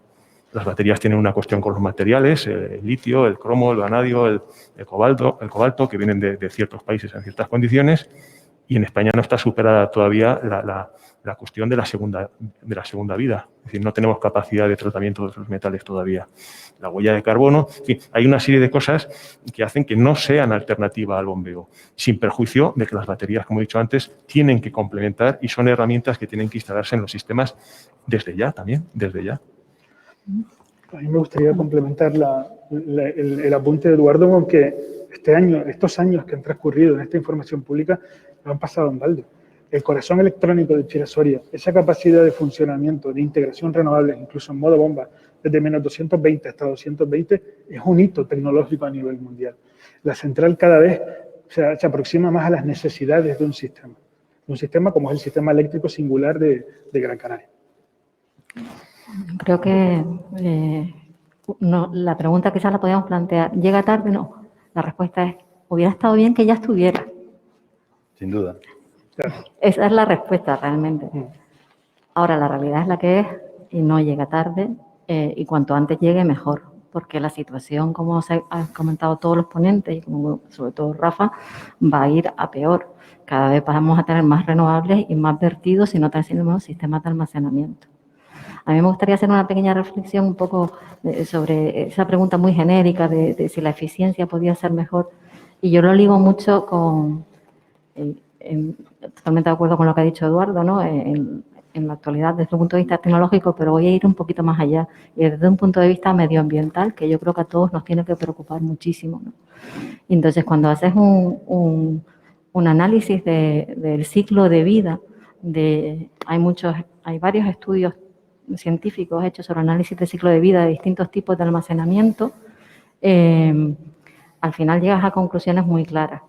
Y que quizás quiero hacer una pequeña reflexión para que quienes nos están oyendo piensen un poco en el impacto ambiental de los sistemas de almacenamiento. No hay tecnología que no tenga impacto ambiental, eso se nos escapa, sino bueno, pues cualquier cosa que hagamos hoy en día tiene impacto ambiental. La cuestión es dónde está el peso de los impactos ambientales. Las centrales de hidrobombeo tienen un impacto ambiental local que tiene derivados de su construcción.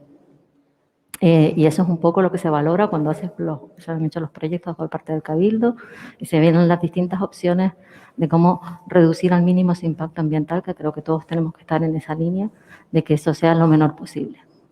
Pero cuando planteamos alternativas o se plantean alternativas a veces que desde el punto tecnológico no llegan, como son las baterías son más adecuadas para muchísimas implementaciones, pero no para estos tamaños. Pero independientemente de eso, sí quiero hacer una reflexión. Y es que espero que prontamente podamos conseguir tecnologías de almacenamiento más allá de las baterías actuales. ¿Y por qué digo eso? Porque en la actualidad el litio, el vanadio, los distintos elementos, materiales con los que están hechos las baterías, tienen un impacto ecológico terrible. Tienen un impacto en su punto de extracción enorme. Lo que pasa es que no es local, no lo vemos porque está en Chile, está en otros sitios del planeta que nos quedan muy lejos.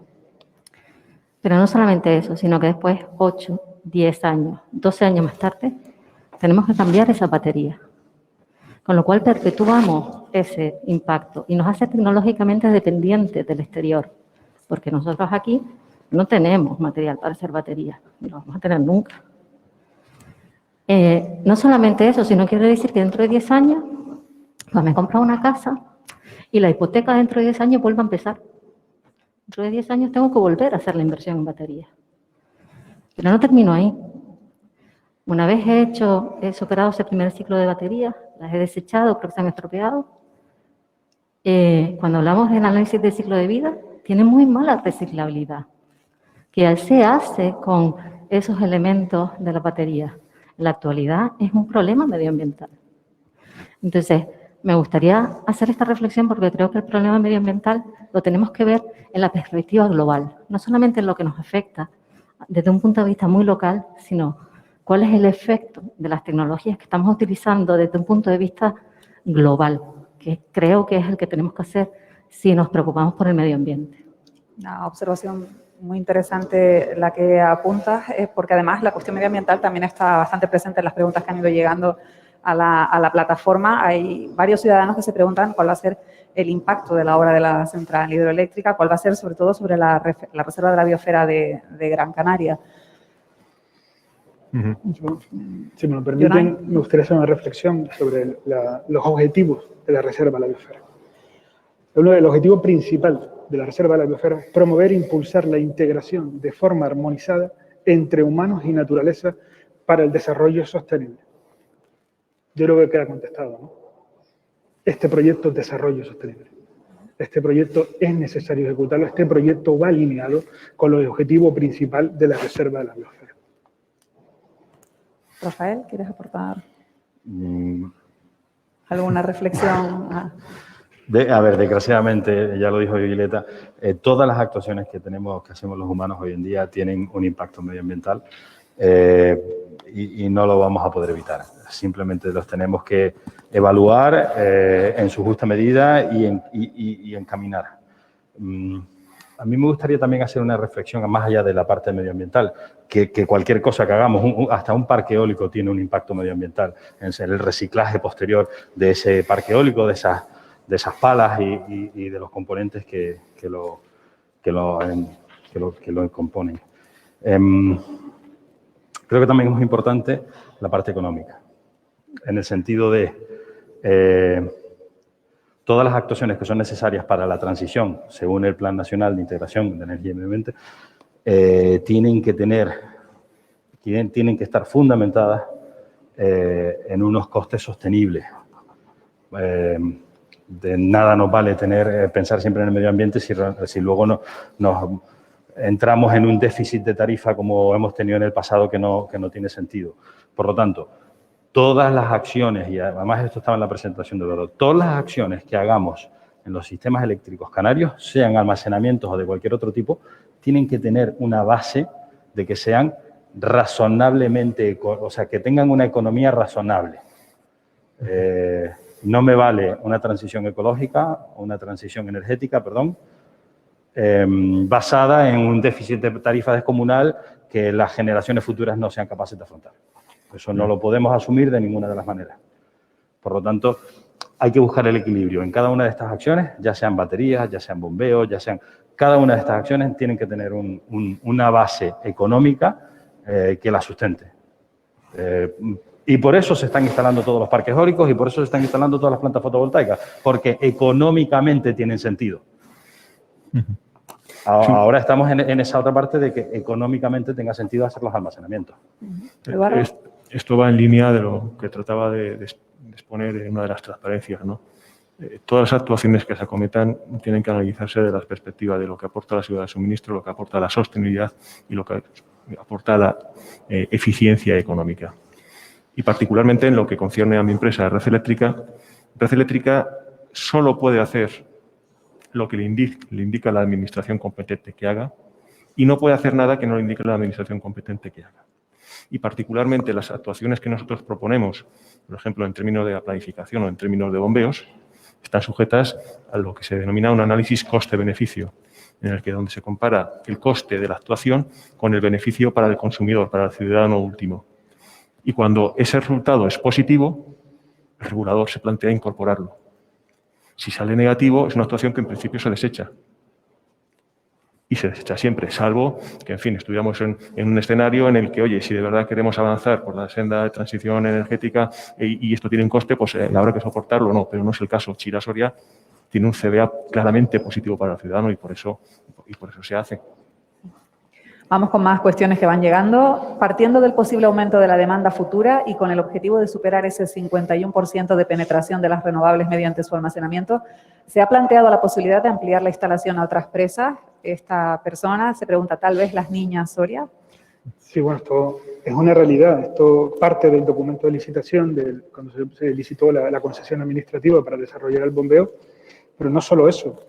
Dentro del modificado 2 actual del proyecto, el estudio previo que ha realizado el Consejo Insular de Agua figura como documento en uno de sus anexos, con lo cual sí que se ha planteado la ampliación a Cueva de las Niñas Soria, el estudio previo figura dentro de los documentos del proyecto y bueno, es una alternativa a seguir trabajando sobre ella. Todo depende de cómo se vayan desarrollando los acontecimientos. Nosotros como Red Eléctrica en lo que estamos trabajando es en plantear un proyecto de bombeo en Tenerife, que es un sistema análogo al de Gran Canaria, evidentemente. Se están avanzando en algunas cuestiones previas y en su momento, una vez que se afianza, pues lanzaremos el proyecto. En Gran Canaria, pues depende también de los siguientes etapas o pasos que la administración competente declare hasta dónde quiere llegar y con qué tecnología renovable para ver si efectivamente es necesario, sale un CBA positivo o no. En fin, habrá que hacer los estudios pertinentes. Hombre, ya estamos indicando que si queremos avanzar hacia el 74% en el sistema eléctrico y descarbonizar además otros sectores energéticos, va a hacer falta una electrificación, meter todavía más renovables. Es decir, necesidad de almacenamiento, si de verdad avanzamos por esa vía, va a ser necesario. Otra cosa será en el momento en el que llegue, pues que habrá que elegir la mejor opción entre las que estén disponibles. Otra de las preguntas que llegaban los últimos días es cuáles son los principales obstáculos que se encuentra la transición energética para llegar. Esta es una pregunta, bueno, que pueden responder los cuatro, ¿no? Este proyecto, ¿no? Esperemos una realidad, pero ¿cuáles son los obstáculos que se va encontrando, en este caso Gran Canaria, ¿no? Para lograr esa transición? Bueno, pues son unos retos importantes en materia, en primer lugar, de seguridad. Estamos incorporando una cantidad muy importante de una generación que es altamente variable en un sistema que, como decía al principio, es aislado y pequeño y, por tanto, con unas debilidades estructurales a la hora de hacer frente a diversos desequilibrios de generación-demanda. Entonces, la primera cuestión es la seguridad.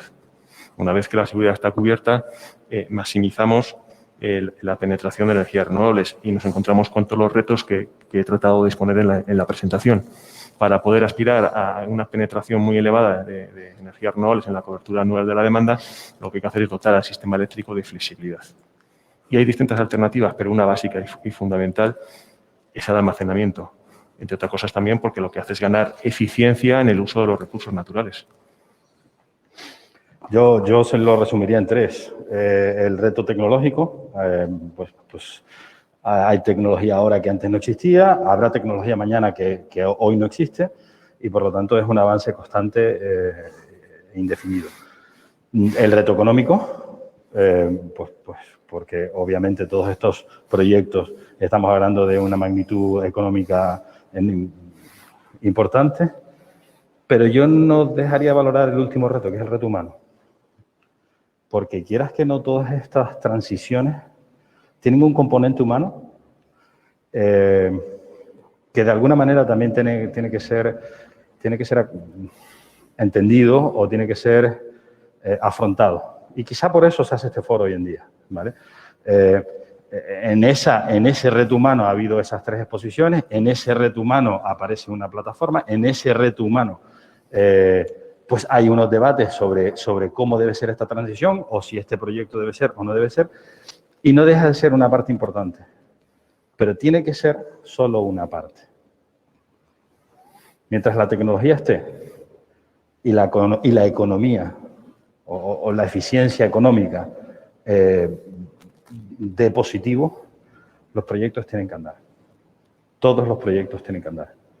Tienen que andar en aras de la mejora de la descarbonización de los sistemas eléctricos y en aras de la penetración de energías renovables. Y no me refiero solo a este proyecto de Chira-Soria, sino me refiero en general.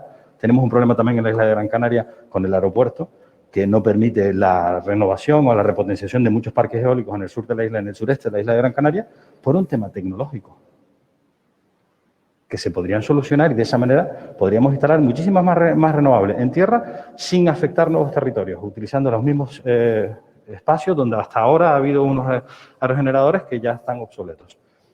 Por eso digo que el componente humano también es importante y también no tenemos que dejarlo perder de vista, desgraciadamente o afortunadamente. Sí, yo creo que siempre tenemos esta división entre lo que son las barreras tecnológicas y las barreras no tecnológicas. Y yo claramente creo, desde hace muchísimo tiempo, que las barreras no tecnológicas son las que dificultan mucho más los procesos de transición. En la parte tecnológica, la tecnología mayormente está disponible, en su mayoría además a precios muy competitivos frente al sistema actual convencional. Hay retos tecnológicos por resolver, obviamente, como el caso que hablábamos antes de almacenamiento estacional, donde además pues hay retos que tienen que ver con la tecnología y sobre todo con disminuir los costes de esa tecnología para hacerla asequible. Pero en la parte de los retos no tecnológicos, en España hemos tenido siempre una parte muy importante de barreras legales, administrativas o político-técnico-administrativos. Tenemos una legislación y unas normativas que complican mucho esta transición, en algunos casos la impiden, y la tecnología está claramente por delante de la legislación. Entonces, yo creo que hay que incidir muchísimo en que en el poder legislativo, a través del poder político, impulse esas renovaciones técnico-administrativas, legislativas, para que se puedan agilizar los procesos. Y otra parte que creo no menos importante es la que acaba de comentar Rafael. Desde hace muchísimo tiempo hay un síndrome que se conoce Not in my backyard, no en mi patio trasero. O sea, salimos a manifestarnos sí a las renovables, maravilloso, fuera las nucleares, pero de repente aparece el síndrome Not in my backyard. Sí, pon la energía eólica donde tú quieras, pero no me la pongas cerca. Pon la energía fotovoltaica. Este es el ejemplo un poco también de lo que vamos a ver y lo que estamos viendo con los sistemas de almacenamiento. O sea, cuando de repente, y eso es algo que tenemos que afrontar, si queremos hacer el proceso de descarbonización, si queremos ir a un modelo basado en energías renovables, hay que poner energías renovables y hay que poner el sistema de almacenamiento. Y eso va a ocupar un lugar en el territorio. Nos gustaría que pudiera ser de otra forma, pero no puede ser de otra forma. Entonces eso hay que asumirlo como parte del proceso. Obviamente hay que hacerlo de la forma que tenga más sentido, que tenga el menor impacto, que sea más conservacionista, que sea con el menor coste, todo lo que hemos hablado. Pero hay que asumir que hay que hacer una renovación de infraestructuras energéticas para hacer la transición. Y si no lo asumimos, no podrá haber transición. Con el tema del impacto sobre el territorio siguen llegando preguntas. Un ciudadano o ciudadana que dice ¿por qué no se habla de los impactos ambientales que supone el proyecto de Chira-Soria? ¿Acaso, se pregunta, no hay que romper a gran escala en ese barranco y más con la construcción de 2 huecos del tamaño de una catedral? ¿Yonay? Bueno, desde el punto de vista de los impactos, lo importante de este proyecto es que son todos compatibles con los entornos en los que se realizan. Yo creo que esa es la clave. Han sido todos analizados por especialistas tanto de red, especialistas del Cabildo, y los impactos son compatibles. Ese es el primer punto que hay que poner claro. Eso no quita que ahora en la fase final de la evaluación ambiental, en que se encuentra, pasará al Gobierno de Canarias, el órgano ambiental, para que termine de analizar esos aspectos, se tomen medidas compensatorias necesarias. Por supuesto que puede darse el caso, pero es para aportar una mayor garantía a la integración sobre el territorio. Con respecto a romper a gran escala ese barranco y la construcción de 2 huecos, lo de la construcción de 2 huecos entiendo que se refiere a las cavernas. Ya, eso fue la solución del modificado 1 del proyecto del 2019. No nos encontramos ahora en esa solución. Como mostré antes en la diapositiva, es una caverna única y que por supuesto no entra la catedral en esa caverna. Tendríamos que quitarles la mitad, los 2 extremos de la catedral y todos los campanarios para intentar meterla poco a poco. No entra la catedral dentro de esas cavernas. Sobre esas excavaciones, esos grandes huecos, me gustaría compararlo con otras obras en las que se hacen en las islas, pues para mejorar incluso nuestra movilidad.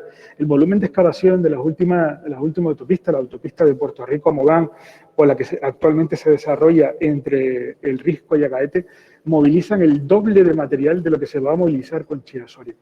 Una obra que además ambientalmente sostenible para avanzar hacia la descarbonización moviliza la mitad del volumen de metros cúbicos comparados con una obra viaria de las que se está ejecutando ahora mismo en el oeste de la isla de Gran Canaria. Es una referencia y un marco de referencia extraordinario para comprender cuál es la magnitud. La mitad que los túneles de los 2 casos. Desde el Risco a Agaete o la anterior obra de Puerto Rico a Mogán.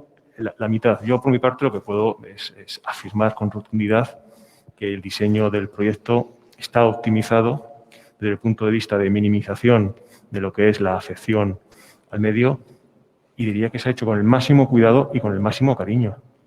O sea, está optimizado, porque sabemos que es una cuestión muy importante para todos, para nosotros los primeros. Bueno, pues el momento ya de la última pregunta, porque se nos está acabando el tiempo del debate. Esta cuestión es si se garantizará la producción propia de energía al margen de las grandes empresas o pasaremos del oligopolio eléctrico al oligopolio verde. Yo lo he comentado antes, el Plan Nacional Integrado de Energía y Clima contempla estrategias específicas para el desarrollo del autoconsumo de las comunidades energéticas, del desarrollo de la figura de agregador independiente y el Green Deal y el paquete normativo de energía limpia para todos los europeos sitúa al consumidor en el centro y le da un papel protagonista. Un papel protagonista quiere decir que también tenga posibilidad de tener sus propias pequeñas instalaciones de generación y hacer uso de ellas. Y con lo cual, ese es el plan hacia el que se va.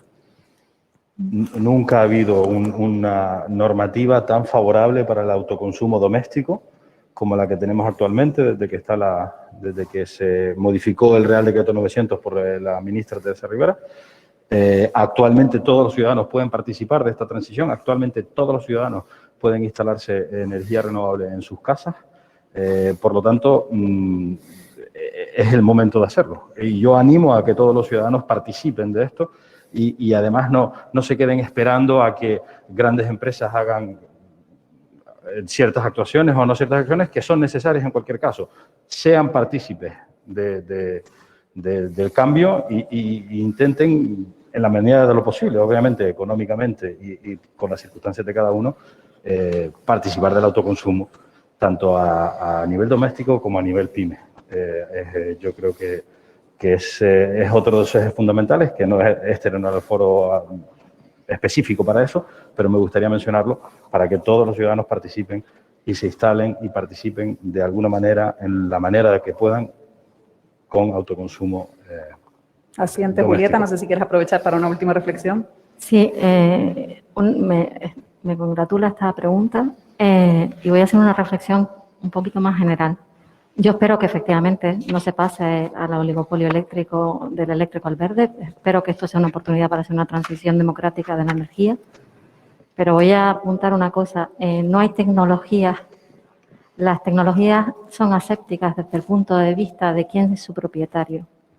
Y muchas veces queremos pensar que hay tecnologías que favorecen al oligopolio y tecnologías que favorecen al pequeño consumidor. Y no es así. La tecnología es tecnológicamente es aséptica desde el punto de vista de quién es su propietario. Podemos tener muchos parques eólicos repartidos por toda la isla y que sean todos de la misma empresa, o podemos tener un montón de parques eólicos repartidos por toda la isla en la cuales se les obliguen a que tenga que haber una participación ciudadana de la comarca dentro de esos parques eólicos. Y no es una cuestión de tecnología, es una cuestión de políticamente cómo se organiza esa transición. Yo creo que debemos de huir de los debates de si las tecnologías favorecen el oligopolio o no y favorecer los mecanismos de integración que hagan que la transición sea democrática desde el punto de vista energético. Pero igualmente todas las tecnologías tienen que caber en esa transición. Yo en la misma línea que Eduardo y Rafael, bueno, y que Julieta también, el espíritu del Plan Nacional Integrado de Energía y Clima precisamente es aumentar el número de agentes intervinientes dentro de esta transición. Y como apuntaba Rafael, animar a todo el mundo a que formen parte de esta transición en la que nos encontramos, que sin lugar a dudas Chira Soria va a estar al servicio de toda esta transición. Muy bien, pues hasta aquí el tiempo que casi que se nos ha hecho corto, se nos ha pasado muy rápido este tiempo de debate. Ha sido muy interesante escucharles a los cuatro. Muchísimas gracias por su participación en esta jornada. Gracias. A Yonay Concepción, Eduardo Prieto, Julieta Schallenberg y Rafael Martel. Gracias de nuevo por compartir su visión sobre el futuro energético de nuestra isla, un futuro más sostenible, que es lo que creo que todos queremos. Muchísimas gracias a todos los que nos han estado siguiendo desde las 5 de la tarde de manera telemática. Gracias también a quienes nos han hecho llegar sus preguntas, que hemos intentado plantear todas las que hemos podido en el tiempo que hemos tenido de mesa de debate. Por supuesto, también, de nuevo, el agradecimiento al Cabildo de Gran Canaria, al Consejo Insular de Aguas y al Consejo Insular de Energía por organizar estas jornadas, darnos la oportunidad de conocer mejor el proyecto de Chira Soria, a Infecar por acogernos y a Caja 7 y la Cámara de Comercio de Gran Canaria por su colaboración. Muy buenas tardes a todos.